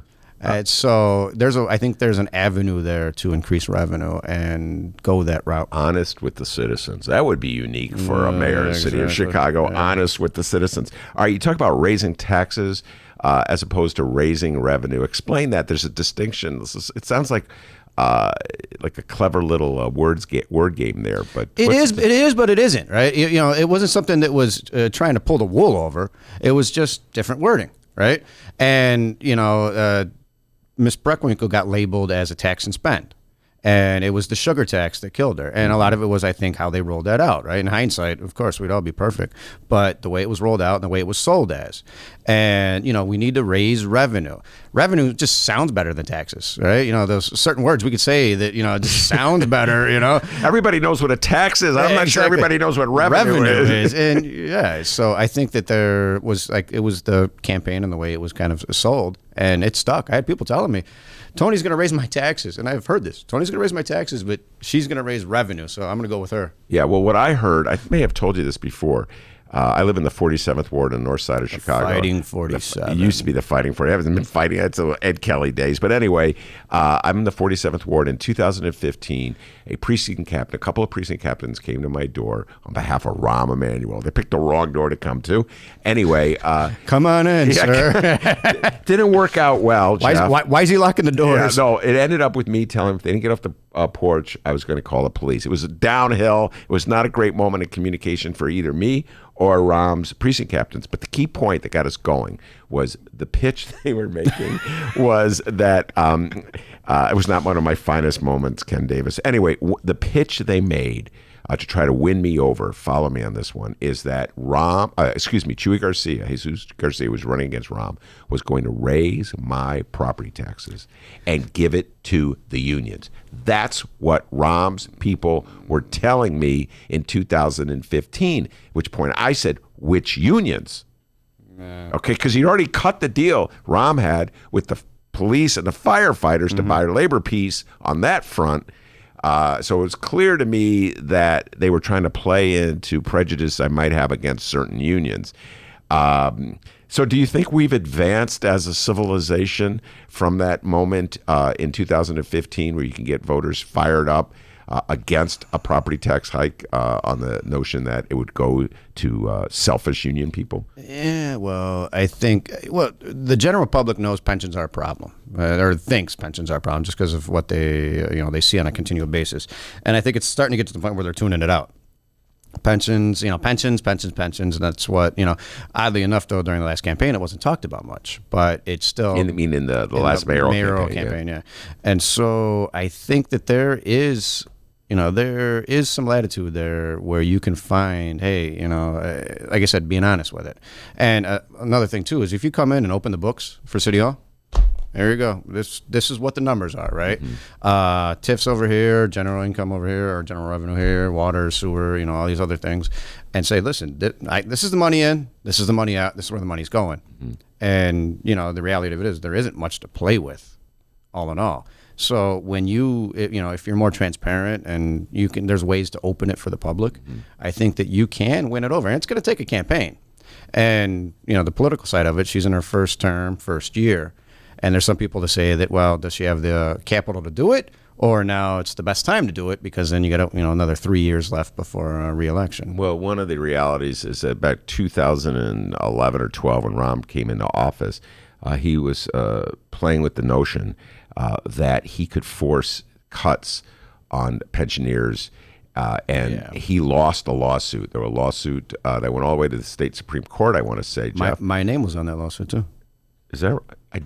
I either knew that and forgot it or never knew that at all. Because you were the named plaintiff. Well, I was one of them, yeah. Oh, man, the troublemaker. Hey, if your taxes go up, Jeff Johnson's his name. But I lost that lawsuit. Yes. And it seems as though that the powers that be in this town learned a lesson. Am I right in my? Yes. That they're not going that route. They're not going to go. Yeah, it seems to be that the general consensus is, pensions are a promise. They're protected by the Illinois state Constitution. There's been some minor notions about trying to maybe get around that some way through Cullerton's consideration plan or constitutional amendment, things like that. But none of them are getting traction right now. But the consensus is, once you're hired with the benefits that you have, those are the benefits. If you change them going forward, like they've done, we're already on tier 3 now for Chicago pensions. If you change them and when you're hired as a young kid, hey, this is your deal. Yeah, whatever. Okay, I want the job. Yeah. Okay, all right. So that's where it seems to be, a general opinion that, they're protected. Well, it's interesting that you talk about opening up the Constitution. The thing I punted on earlier today was a prediction on whether the Democrats, whether Pritzker would get enough votes from the House to get his fair tax, his progressive tax on the 2020 ballot. That's when I think it's 2020. Yeah, 2020 ballot. I'm not quite sure that he'll get the votes. But the interesting thing here, before I ask you for your prediction on that, is that Bill Brady, who is a Republican, I believe was the same Bill Brady who ran for governor a couple years ago, a few years back, was saying, follow me on this one, Jeff Johnson, you'll appreciate this, that the framers, Suddenly, the people who wrote the Illinois State Constitution in 70 were framers. I didn't think you could be a framer if I was alive to see something happen. I thought it happened. I thought framers were only people from like the 18th century. But anyway, the framers, in all their infinite wisdom, I'm not making this up, a Republican said this, said that we had a flat tax to protect the taxpayers. The framers were also the same people who put the guarantee in the Constitution protecting pensions. 1970, they had the foresight to see that we need to protect people from the politicians that run the state or run government, and so their benefits are guaranteed. Therefore, forcing them to put revenue into the pension fund. That's correct. So it's amazing that he's using that statement again. Oh yeah, if the framers want to protect people. Okay. I love that. He's got framers. Yeah. But they were, of course, trying to throw the framers under the bus when they went after the pensions. Yeah. So anyway, I just had to point that little irony out here. And the Republicans are very much battling the progressive tax hike. Jeff, they do not want any tax hikes. They particularly want to protect the wallets of the donors to the Republican Party, the wealthiest people in the state.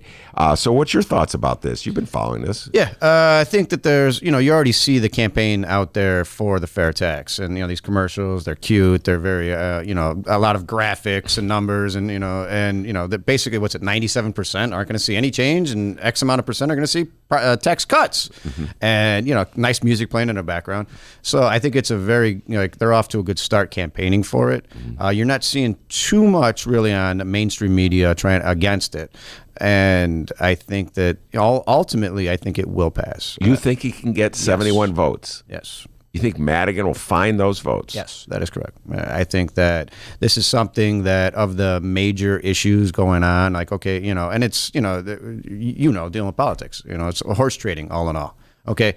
What are the things you want? What's the number one ask you have? And so, all right, I can't give you this, I can't give you that, but all right, we'll work on this. That's your number one ask? Okay, but we can punt on the other four? Okay. Yeah. I think that JB really wants this, and this is his number one ask, and this is when it came down to it, he doubled down on the chips for this one, and there's going to be a push for it. Well, one of the things that will be an ask, I know exactly what you're saying, because what they do in Springfield is they put many different items on a bill so that everybody gets a little bit of something. And so when the state rep says, yeah, I voted for Bill X, but that's because you got this, that, and the other thing, okay? So when he's selling it to his constituents, it's about the local thing. The little thing, yeah. I guarantee you that I'm going to bring all my worlds together. One Central, which is this mega project in the South Loop, which is going to be funded. They want to fund it with state money.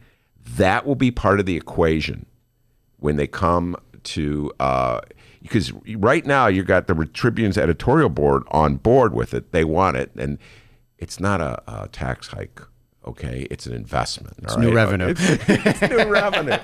So it's interesting. You have the same forces who are going to be battling against a tax hike on the wealthiest people to pay our pension obligations and to pay for bridges, roads, etc.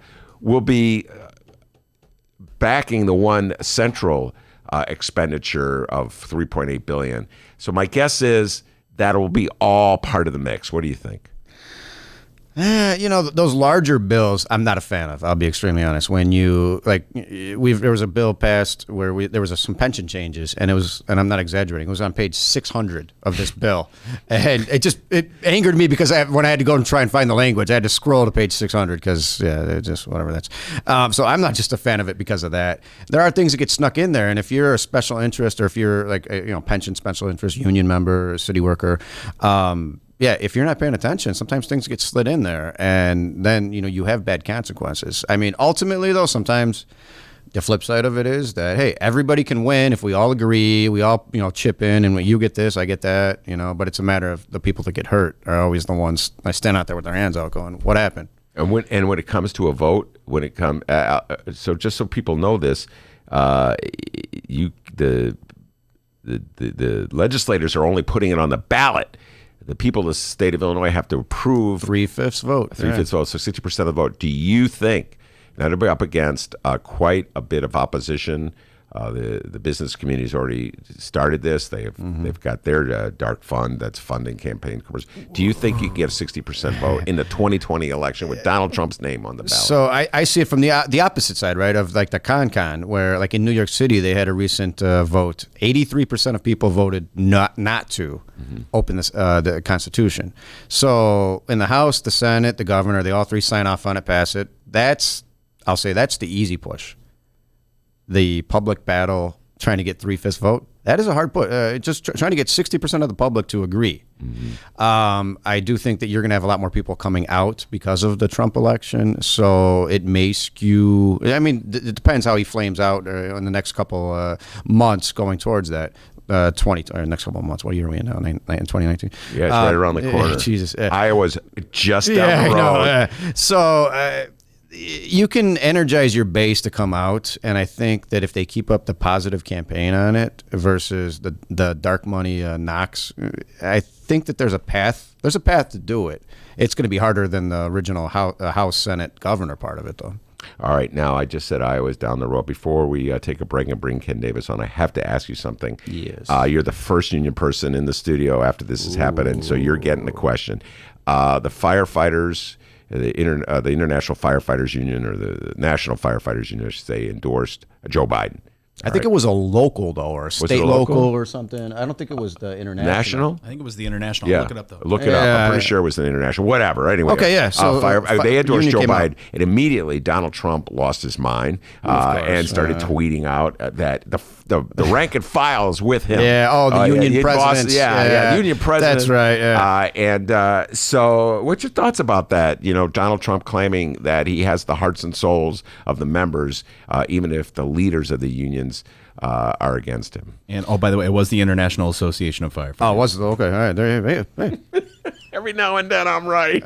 Hey, I could be wrong for the first time. Okay. Yeah. This is the guy I turn to. Oh, hey Johnson, what's that deal again? I think unions are going to be extremely gun shy with this because of the Hillary Clinton issue. When they came out, and Hillary just wasn't a popular candidate the way she the campaign came across. So I think they're going to be extremely gun shy. Just looking at how Chicago played out, where most of the unions kind of stayed on the sidelines. Like, all right, let's go to a runoff. Let the 14 candidates kind of weed themselves out with, 22, 24 notables. My number, I don't know, Frank says I'm wrong, but I had 20, but whatever. I think it's up to 22 now, notables, and 711 declared candidates. Ken Davis is studying that list. He's going to recite it when he comes on. And I heard he's one of the candidates. I think, Ben Joravsky is one of the candidates, too. His name's on there. And it's you have your... And this is, I mean, you have your old school politicians versus your young ones. Yeah. And it's a matter of which way does the party start twisting and turning. And it's going to be interesting to see the next couple of months how that plays out. Yeah. The unions are really going to have to try to figure this one out because, by the way, your rank and file, what's their attitude about Joe Biden? Uncle Joe, right? That's the one I like. Grandpa, okay, I'll call him Uncle Joe, Grandpa Joe, whatever. Affable guy, just very nice, but like policy wise, not too many people know about like the stuff like Miles before some of the stuff he was saying. I was sitting there taking notes, like, well, wait, hold on, wait, what? Yeah. But not to say though, like he was bringing up stuff from 70s, 80s. Yeah. Policy changes, right? Times evolve, and not to say that you took a vote then doesn't mean that your policy can't change now. And so I'm not gonna hold a gun to a guy's head because he voted 50 years ago against something, whatever, and like you said, it's not looking good now. Some of this stuff, it's not holding up well. But if he comes out as a, mea culpa, hey, I messed up. That's what the people wanted then. I've evolved. I'm progressive. He could come out and say that, and then you got people going, "Oh my God, yeah." So it's really hard to see right now, and they're not even in the the campaign points. It's just a matter of out there shaking hands and kissing babies part of the campaign. So I got to tell you, man, I am fired up for this. I may be the only guy who's really looking forward to it. There's 20 of them. It's just every day. Michael Bennett is announced. He's the senator from Colorado. I had to explain to people, no, it's not the football player Michael Bennett. It's the senator Michael Bennett. But anyway, all right, Jeff Johnson's my guest. We're going to keep him around, lock the door, keep him from leaving, and we're going to bring on the great, the immortal, the legendary Ken Davis when we return. Hey, everybody, what you're about to hear are the piano stylings of Jeff Manuel. Man, listen to Jeff go. Jeff Manuel has been playing piano around Chicago for years. He's played for conventions, for celebrities, played in basement bars with blues bands. He's played at prestigious social clubs, fine restaurants, and in the intimacy of private homes. Book Jeff Manuel at jeffemanuelpianist.com. Don't worry, I'll spell his name at the end of this commercial. You know what Chicago Magazine said? They said that Jeff Manuel is, quote, as comfortable with Chopin as he is with Cole Porter. He's excellent and his performance is joyous. He offers an elegant stream of compositions and interpretations that entertains the mind but won't hurt the ears. To hear more of Jeff Manuel's work and to book Jeff for your next event, go to jeffmanuelpianist.com. I'm going to spell it out for you, people. Jeff. M as in Mary, A, N as in Nancy, UELPIANIST.com. Take it away, Jeff Manuel.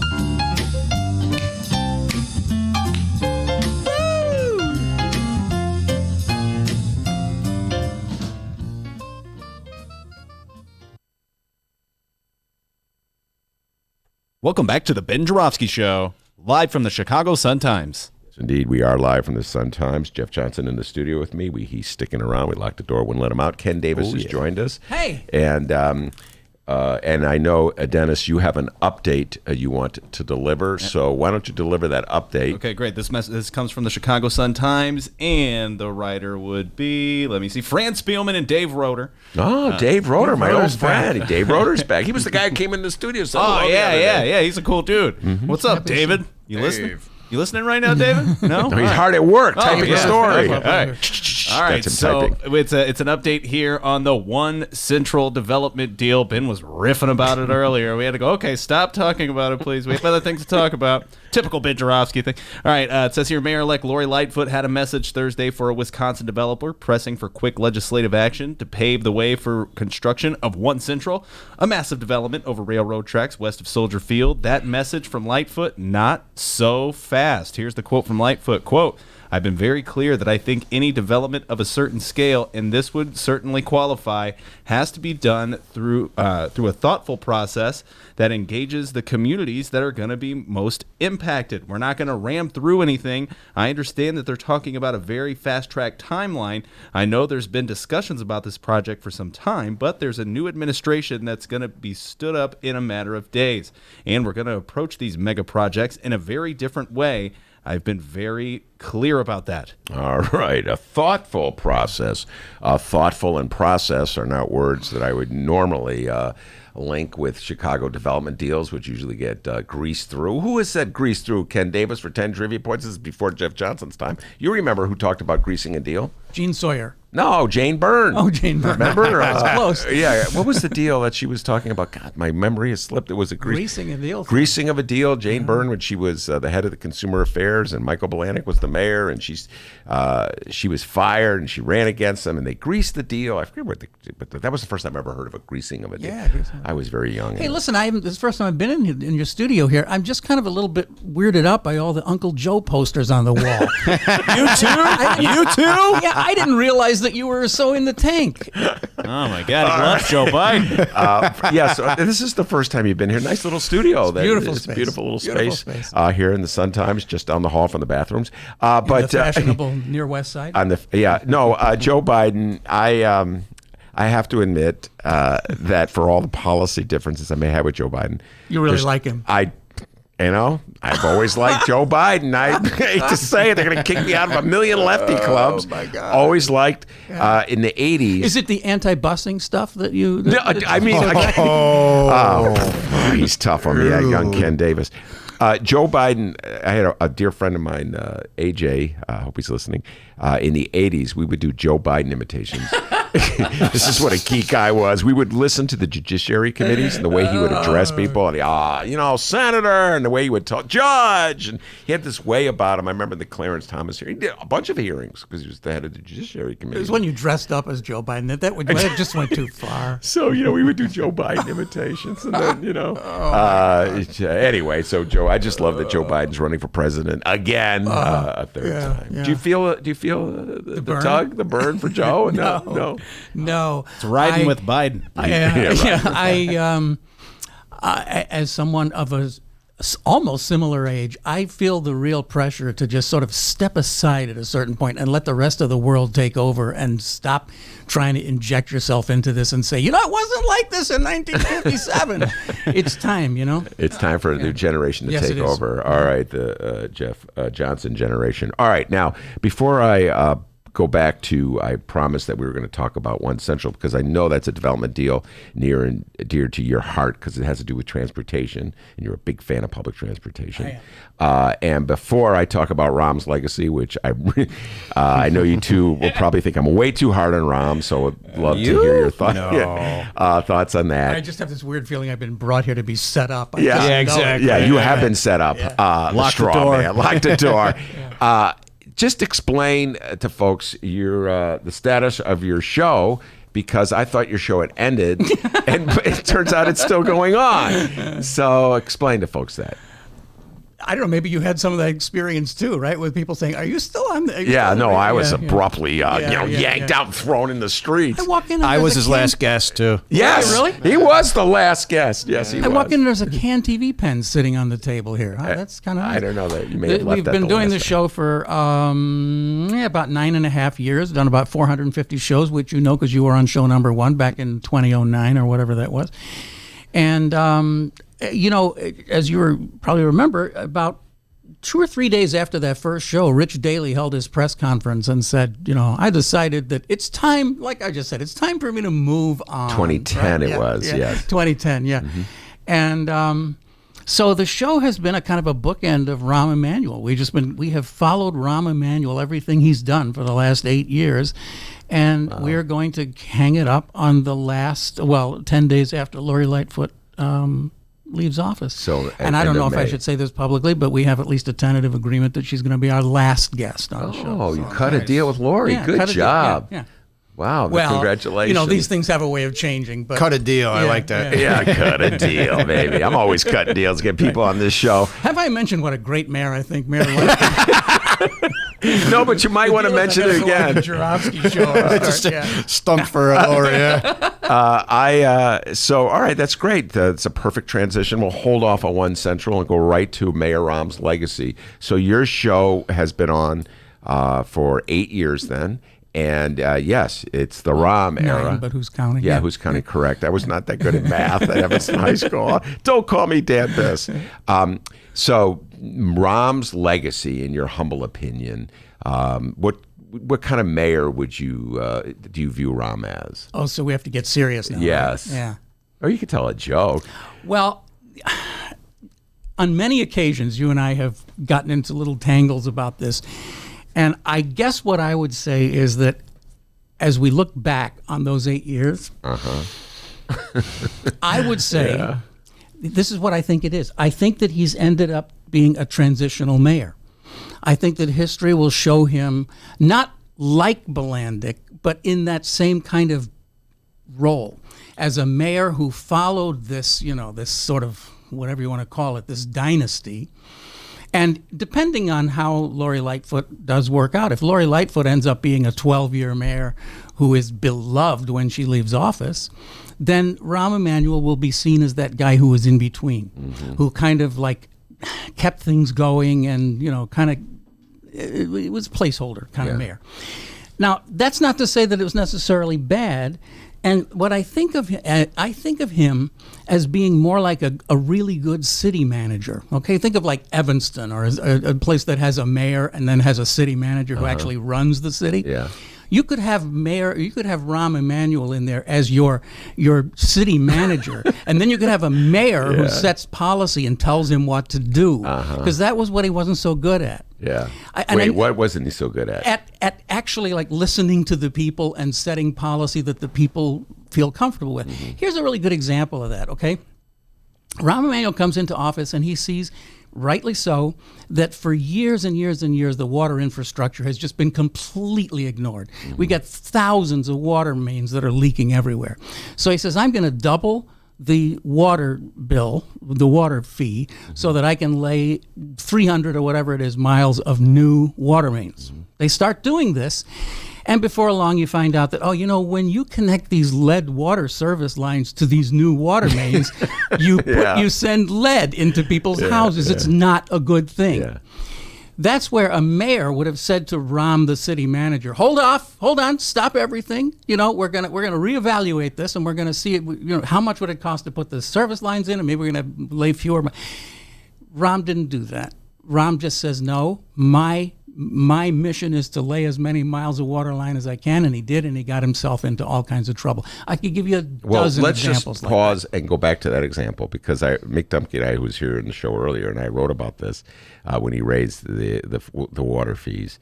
A good mayor, in my humble opinion, would have studied the issue before just embarking on a huge project. Right. In other words, what are the consequences of doing X, Y, Z? What are the costs of doing X, Y, Z? Does the benefits outweigh the risks, et cetera, et cetera? I would, like what Lori said about One Central, whether she follows it or not, let's view it a little bit. Right. But Mayor Rahm, when he came into office, his big thing was, I'm getting things done. I'm Mr. Energy. I'm going to, and just roll over people. So I don't know if it was ever in his DNA. I can give you another briefer example.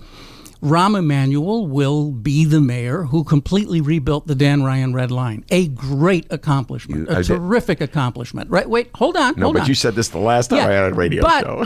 But in order to do it as efficiently and cheaply as possible, he shut it down for, whatever it was, 4 or 5 months, right? Really inconveniencing a lot of people. Now, another way of doing that might have been to have slowed the project down. It would have been more expensive, but it would have been more popular.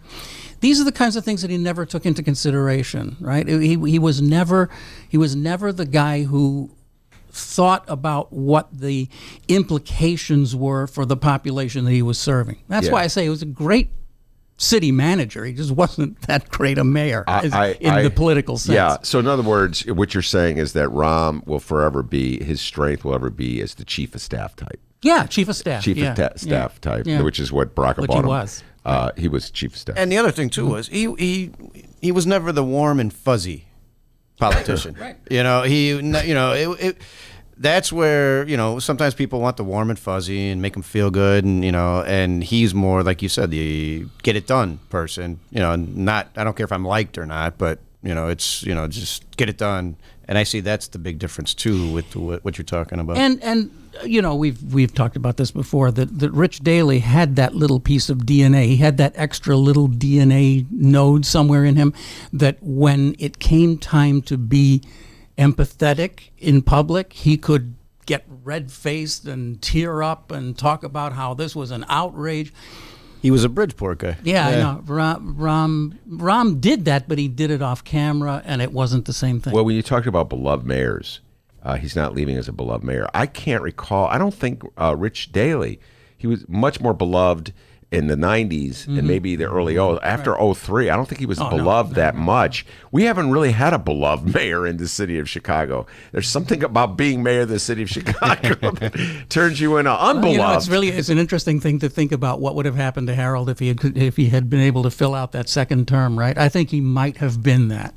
A beloved mayor? Yeah. Well, I do. well, yeah. But maybe not in the black community. I He don't- might have been beloved in the white community. Well, I by do that know time. this about Harold Washington. I say this to many city workers, Jeff Johnson, and this is way before your time because Jeff's young. He's a millennial type, but Generation X. Generation X. Gen Okay, X. kind of. You're borderline. Anyway, it doesn't matter. The point is that Harold Washington was a great friend to city workers and a great friend to police and firefighters. And I would tell them that at the time. We'd have these arguments because they were voting for the other guy. I go, this is your best friend. This guy believes in public employees and paying their pensions and all this stuff.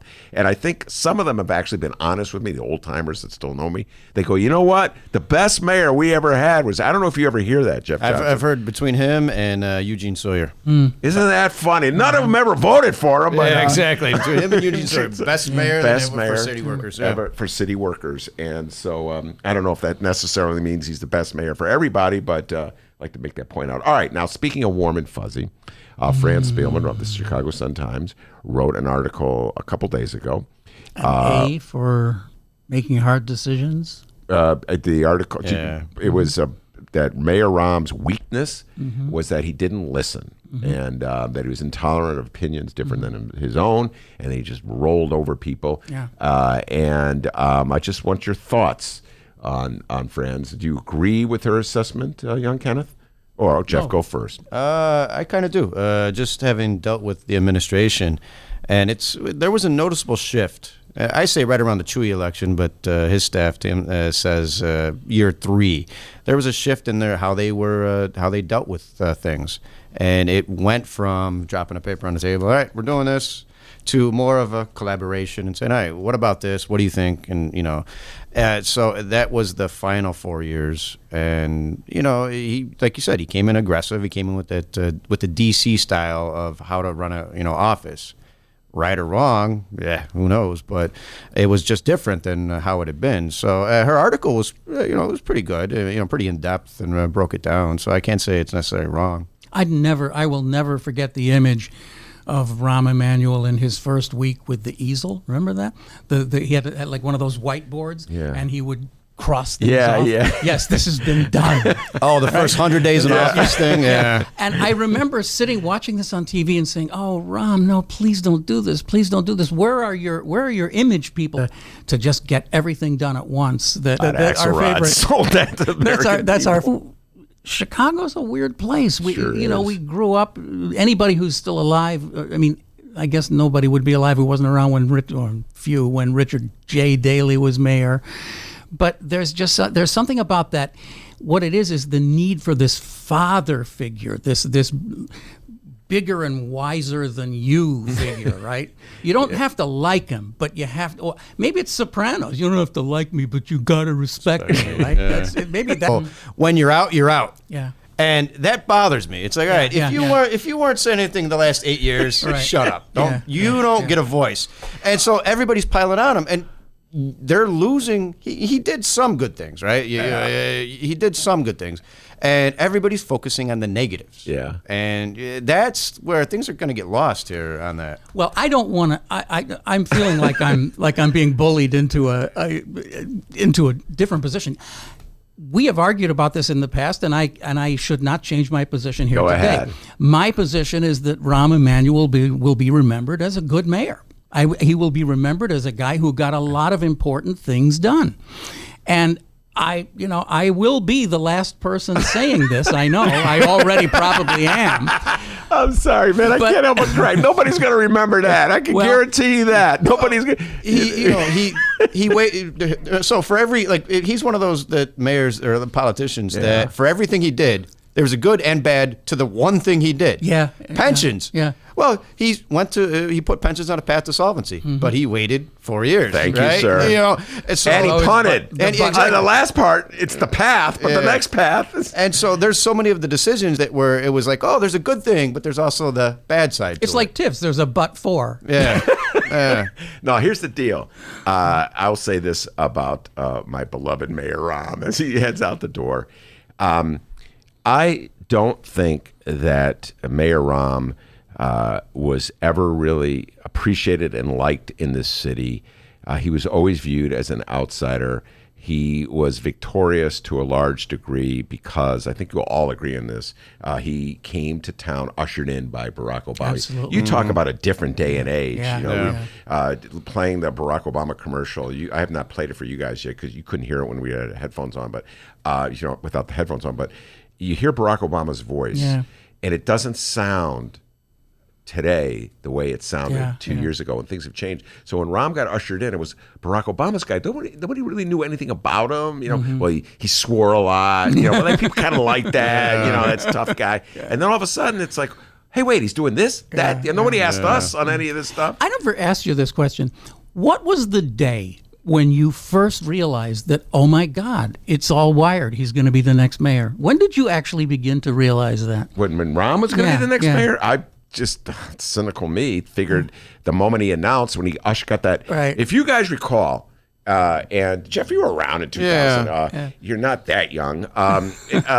When Barack Obama, they wanted him out of the White House. Okay, and Michelle had enough of Rahm, and so all of a sudden, Mayor Daley announces he's not running. And the next thing, Rahm's leaving the White House. Remember, there was this ceremony. And where Barack Obama ushered him out, and it was like they had all the people from the cabinets there, pretending they liked him, and nobody liked him. All the tell-all books that came out within a year, Jeff Johnson, no one liked the guy. Everybody hated him, and they're all pretending they like him. And then, is he gone? Thank God he's gone. And he's dumping him on us. I believed that he was going to win. I just thought, this is one of those deals. Chicago's going to go along with it. It was 2010. We're heading to 2011. There was all the really best known people were backing out of the election. Sheriff Dart backed out of the election. Lisa Madigan backed out of the election. There's something going on. So I just figured this is one of those done deals, and Chicago's going to fall. Our little TV show is a very low budget show, but we've had a standing offer with $100 cash for the first person who can come in with the audio recording of that conference call with Rahm and Rich and Bill Daley. I'm in. It's like, listen, we're going to send Bill to Washington. And we need you to come over here to Chicago. Well, okay, I'll do it. I thought the question you're going to ask me is, when did you finally just realize turn against Rahm? And I always like to say I gave him 3-month honeymoon. Okay, you go back and read the story. First 100 days. First was 100 days. And it was that first budget. That first budget did me in, where he was closing the clinics and saying that was a waste of money, closing the mental health clinics. And then he was favoring a tax hike or a tax break for CME, the Chicago Mercantile Exchange. And he was telling firefighters, you go into fire station houses and telling firefighters, I'm going to cut your pensions. You put all those together, and I'm like, oh no, this guy's not right for the city of Chicago. He doesn't get Chicago. He's not helping. Tell firefighters I'm going to cut your pensions. I mean, so anyway, that's. Haven't really changed my mind. But now with everybody else, you're right, Jeff. Everybody else is jumping on the bandwagon. I'm going to start being pro-Rahm. I got a pro-Rahm T-shirt. I'll take a picture of that. All right, we're going to take a break. We come back. We're going to close down with One Central, get their thoughts on the One Central deal. I know Ken Davis is a huge fan of One Central. We'll be right back. He loves anything with a train he loves. We'll be right back.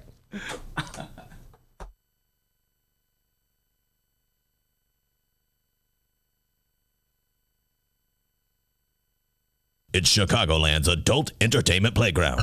It's the world-famous Admiral Theater, 3940 West Lawrence Avenue. The Admiral is homegrown from Chicago, and it's the most conveniently located club in all of the city. 15 minutes from the O'Hare Airport in downtown Chicago Loop. Voted Chicago's best strip club, the Admiral has showgirls galore and a variety of adult entertainment shows. The world-famous Admiral Theater, open every day from 7 p.m. to 6 a.m., 3940 West Lawrence Avenue. For events, showtime, and other information, visit admiralx.com. Must be 18 years of age or older to enter.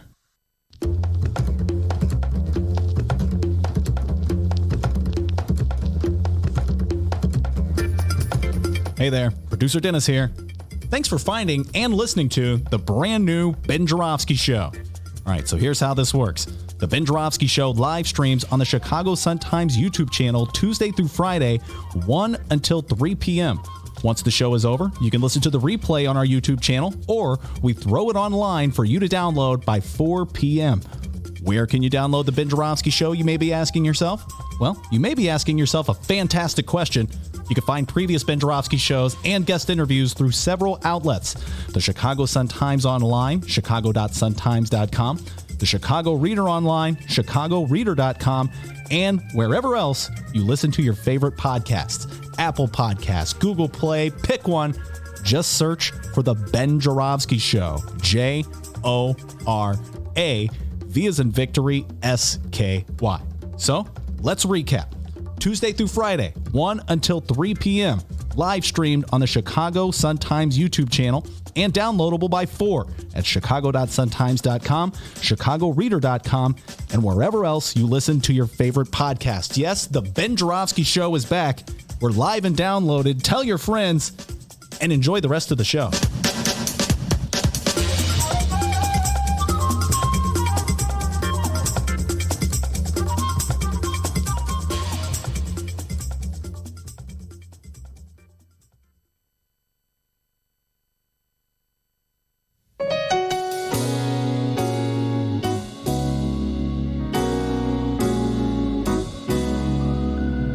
Welcome back to the Ben Joravsky Show. Mr. Joravsky, take us home. All right, that super cool music means we're almost done with the show. Not done yet. And by the way, I'd like to thank Ken Davis. He's playing on the keyboards on that one. Jamming away, Kenny D. My pleasure. And Jeff Be here Johnson all the way playing till bass. 3:30. I love that song. I don't know where you found it, Dennis. Anyway, we have Jeff Johnson in the studio and Ken Davis, and we were talking about Mayor Rahm's legacy. And that. Well, we weren't really talking about it. We were just kind of. Ken Davis has a "I love Rahm Emanuel" tattoo. You know, Ben, you got to be fair, all right? It's here where you can't see it. Ken and I will be in the senior citizen home in about 30 years arguing over, I like him, people like him. Well, but the truth, too, though, is always in hindsight, in a couple of years, people are going to be waxing poetic about Daley, and then a couple of years later, it's going to be about all the good things, I got to tell you this. I do not And know Trump. anybody who. Yeah, nobody's whack. The problem with Daley is that parking meter deal when he left office. Jeff, wherever I go, people bitch and moan about the parking meter deal. If Daley had left in 2003, why it's so can't? true. There would be museums everywhere. Yeah. built to him. Yeah. But I think that with his brother running, they were still a little too close. Yeah. I think if they would have waited maybe an election cycle or two, and then the poetic, a Daley? Nostalgia kicks in at that point. But Bill would have been a little too old maybe by then. No, that's what I mean. No, another Daley comes in. A baby Daley. Yeah. A baby Daley. Baby. A lot of baby I always said Daleys. Nora Daley was the one who You did was say that, yeah. set up to be the next mayor. That was Richie's. That's Richie's daughter. All right. Before we get to one central conversation, Dennis, you have an update for it? Absolutely. It's just the article here. Lori Lightfoot has weighed in on the One Central development deal.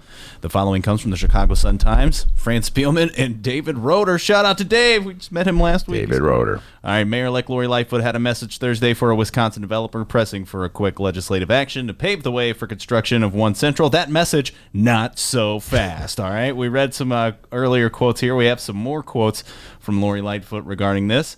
Let me pull it up here. Okay, here we go. She says, I have a lot of questions about the impact on surrounding neighborhoods, particularly developments that you can see, which would be just west of this proposed development. A lot of that development is relatively new. I also want to see the traffic plan, what the traffic plan is going to be, what the infrastructure plan is going to be. I know in theory they are not asking for city dollars, as I understand it, but it's obviously going to have a significant impact on the city, for good or for bad. And I want to understand better what the plan is and ask all the questions residents of the city would expect us to ask before I could form an opinion about it, either positive or negative. All right, very good. And the plan itself, I've talked about this earlier in the show, is, again, the developer is proposing to effectively build a platform over the train tracks, which are just west of Soldier Field, along Lakeshore Drive and the South Loop, and then construct on that platform some towers. He has the air rights to build those towers. That would be a whole new community for the city of Chicago. I could do a whole bunch of pros for for the deal. I could do a whole bunch of cons for the deal. The point I want to leave listeners with is that, folks, this is not free. Essentially, what he wants you, the public, to do is to pay for that platform that he builds the skyscrapers on. That's the part of the deal that he doesn't want you to think about that much, but that's essentially what he's asking. And the selling point, Ken Davis, the selling point, Jeff Johnson, is that it would be a transit center, that effectively he could build a connection for all, like the Metro trains, the Amtrak trains, and the CTA trains, and it would be a new and innovative way to connect all these different rail services for the city of Chicago. So that's the selling point to justify a $3.8 billion at the moment. We all know how these things rise over time. So it could be $5 billion before it all is said and done. But anyway, that is the justification for public expenses, and it would be state dollars, not city property tax dollars. He's not asking for TIF money. So, Kenneth Davis, when you hear that explanation, does that make you want to support this plan, or does it leave you with reservations along the lines of Lori Lightfoot? Well, I'm in the Lori Lightfoot camp on this. We've got to see a lot more details before we can, express an opinion. However, I will address the whole issue of how this thing sort of came about for that space that's west of, across the Lakeshore Drive, the tracks and all that. We had Rob Perel on our show a couple of weeks ago. He's a really interesting demographer, and he was talking about how the zone of affluence in Chicago is, he believes it begins around Montrose and Western and heads and goes all the way down to the 78 but with this, it would actually have the ability, and you can weigh in one way or another on this, but it would have the ability to tie all of the South Lakefront into that zone of affluence, which could mean for the first time that the South, he didn't say all this, I'm adding this in. he just said that's the next zone, and that this could tie these two opportunities together for Chicago to become more accessible all the way along the lakefront in a way that it never has before. And there are racial implications to that. There are societal implications to that in a way that 708 and Lincoln Yards don't have any of that. So I think there's something sociological about this that I find really interesting. And of course, the transit thing really excites me. The idea that you could tie the rapid transit system in Chicago to essentially to McCormick Place directly, to Soldier Field directly, that you can have that transit point to RTA and everything else, and I could go on for an hour, and I won't. But the unlike these other developments, the seminal idea of this is a really good one.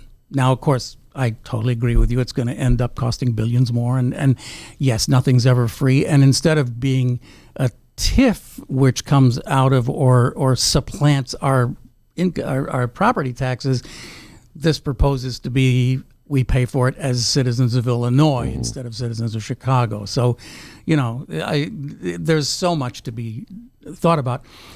But boy, when I saw the kernel of that idea, I thought this is what development is supposed to be. So there. All right.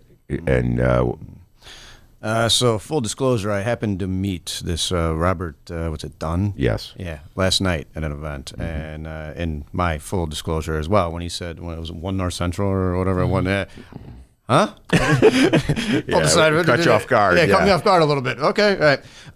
They're going to need some electrical work. Yeah, exactly, right? Yeah. So now just going down the road, right? Unions. For 20 years. Jobs. Yeah. And that's where, with the infrastructure aspect, we all know that we need infrastructure upgrades. And now, to backtrack, wasn't this proposed, or a similar idea over the Ike years ago? They wanted to cap the Ike and put green space on top of it. Yeah, that the Eisenhower one. Was that the post a long office? time ago. They were talking about basically, essentially, kind of like what they once did in Seattle, where you cover the expressway. You cap the expressway and make a them green tunnels. space. Yeah, make them tunnels. And make parkways. Yeah. So this isn't Was that the Eisenhower or the Kennedy? the Ike. No, Oh, it was it the I thought west side. Eisenhower, yeah. Okay, all right. That's the west side. So this isn't a new idea per se. This is an idea that's been out there, and so Well, the concept of putting buildings over just thoroughfares, yeah, if you spinning will. off of Okay, it. yeah. So you can update the infrastructure. We all know we need to do that, Mm-hmm. and like Ken was saying about tie it in and change it, and you can really kind of fix what probably should have been done when they did this how many years ago. And then the jobs that it puts for 10 years worth of work in. You're getting all your trade unions, and you're putting people to work.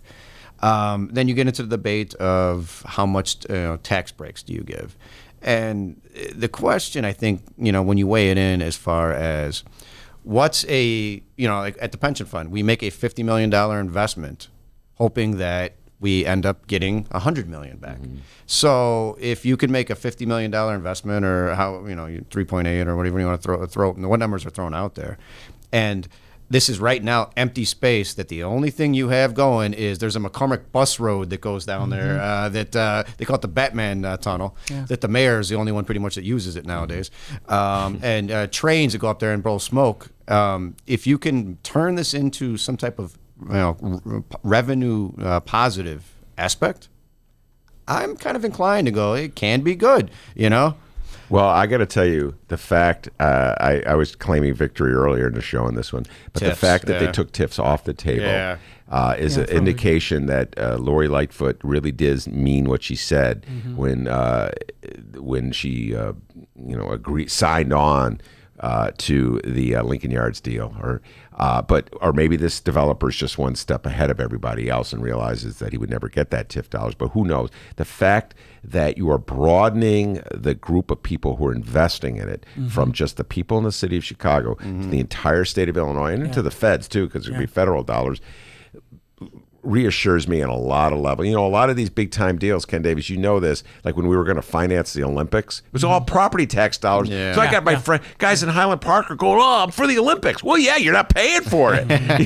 No wonder you're for it. So, okay, Highland Park, okay, Lake Forest, okay, Hinsdale, do you want this? You're paying for it. Do you put this at the top of the list? Yeah. I agree with what you're saying. It could be a great deal for the city of Chicago if you're taking property that's not paying taxes right now and you turn it into tax producing property, and you're not turning it over to a TIF so you don't get the benefits.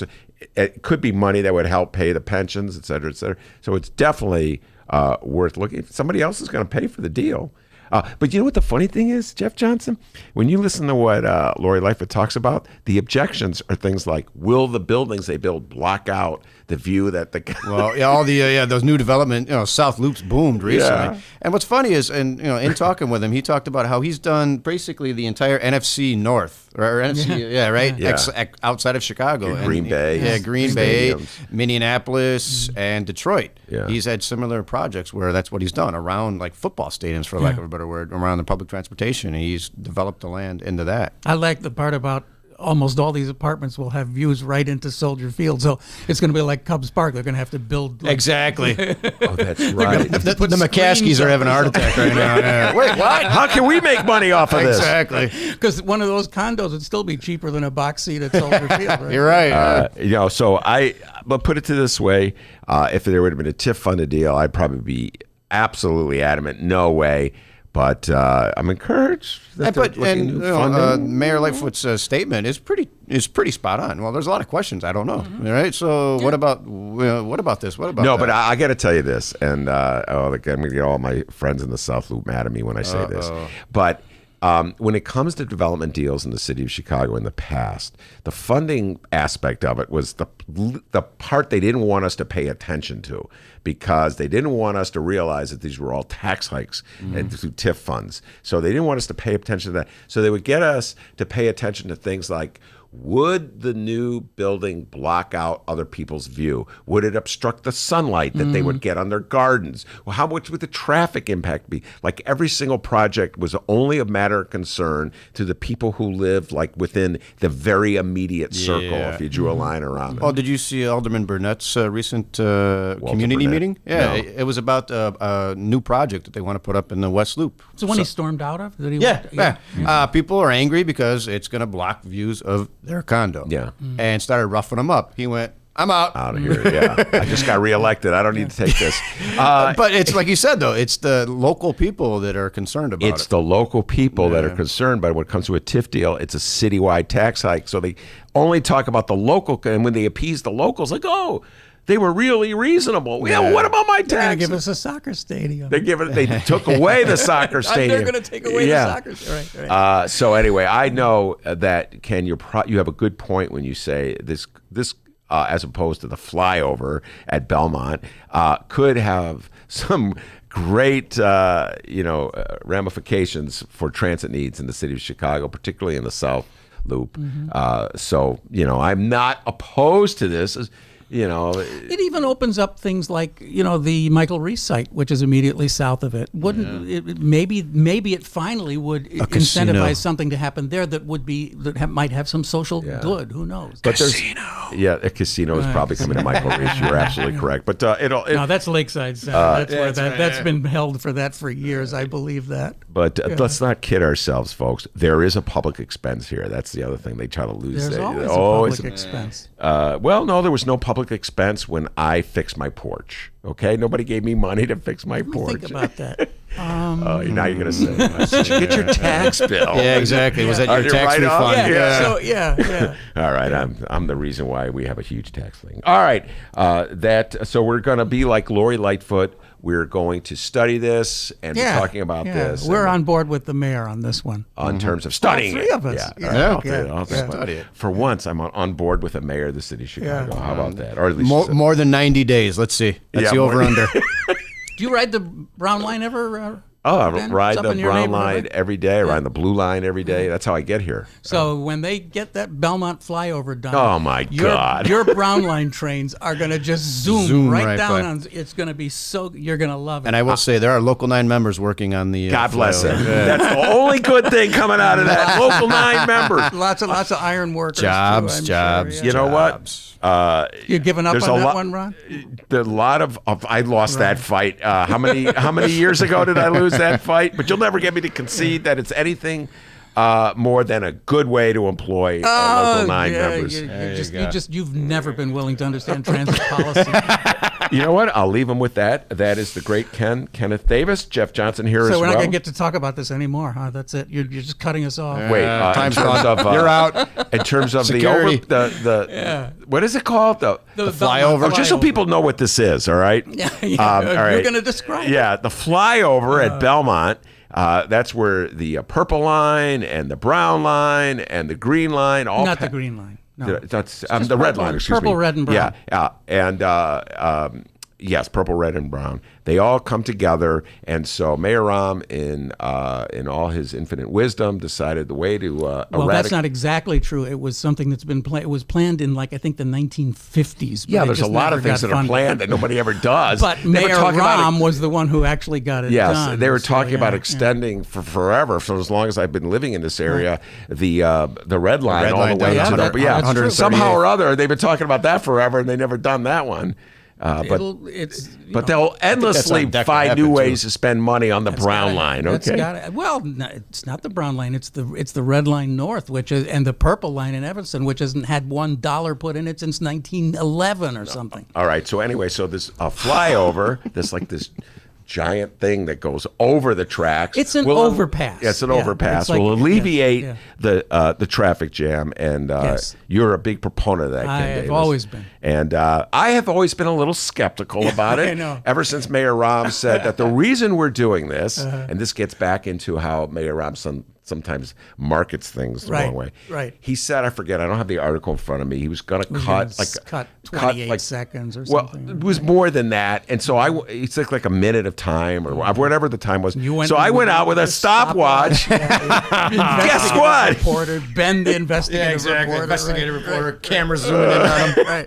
Anyway, I've lost that fight. I've raised the white flag on that fight. But how much of it was federal money, though, too? Because a lot of the transit money ends up being was- federal. Yeah, Pretty much and all also a gift isn't from it- Barack Obama, wasn't it? Yeah, see, it's not our city tax money. Yeah, listen. Well, that's So the you're other okay thing. with that, right? Yeah. The feds want to spend their money Exactly, hey. building the overpass. By When the the way, feds take the money out of your pocket. isn't that's it also TIF transit TIF funds? Yes, transit. Yeah, the incredible transit TIF. Yeah. All right, we'll do a whole thing on the transit TIF sometimes. Too late in the day to go into that. Jeff Johnson, Ken Davis. Want to thank Miles Kampf-Lassin, who was in the show earlier. I feel very uncomfortable being brought here as a straw dog to defend Rahm Emanuel, but I'll do it anyway. I stuck up for him. Yeah, I stuck up yeah, for him, we too. both have. We We were both both against him. Yeah, Yeah, it's, yeah. You know, it's whoa, okay. What's going on here? I think it's like I feel like a freak show or something. I'll probably be saying nice things about Rahm about 10 years. No, about 3 months into Lori. Yeah, Lightfoot. exactly. You know, That great Rahm Emanuel think would about, have say never. what you will about Rahm. Yeah. Anyway, I also want to thank Miles Kampf-Lassin and Mick Dumke, who showed up out of nowhere earlier in the show. And, of course, the man, the myth, the legend, the pride and joy of Alton, Illinois. They call him White Lightning down in Alton. No, they don't. That's yesterday's joke. The ladies all love him for his body and his mind. Keep yourself a raise. Take it out of petty cash. You did a great job, Dr. D. See you tomorrow, everybody. Hey, live streamers. Did you know you can download the show? Yeah. If there's any portion of the show you missed, just head over to chicago.suntimes.com or chicagoreader.com. Hey, give me till about 4 o'clock, and I'll have today's show up and ready for download. Downloaders, did you know we live stream the program? Yes, we do. Tuesday through Friday, 1 until 3 p.m. Central Time at the same websites, chicago.suntimes.com, chicagoreader.com. Join us, won't you? Or don't. See you tomorrow.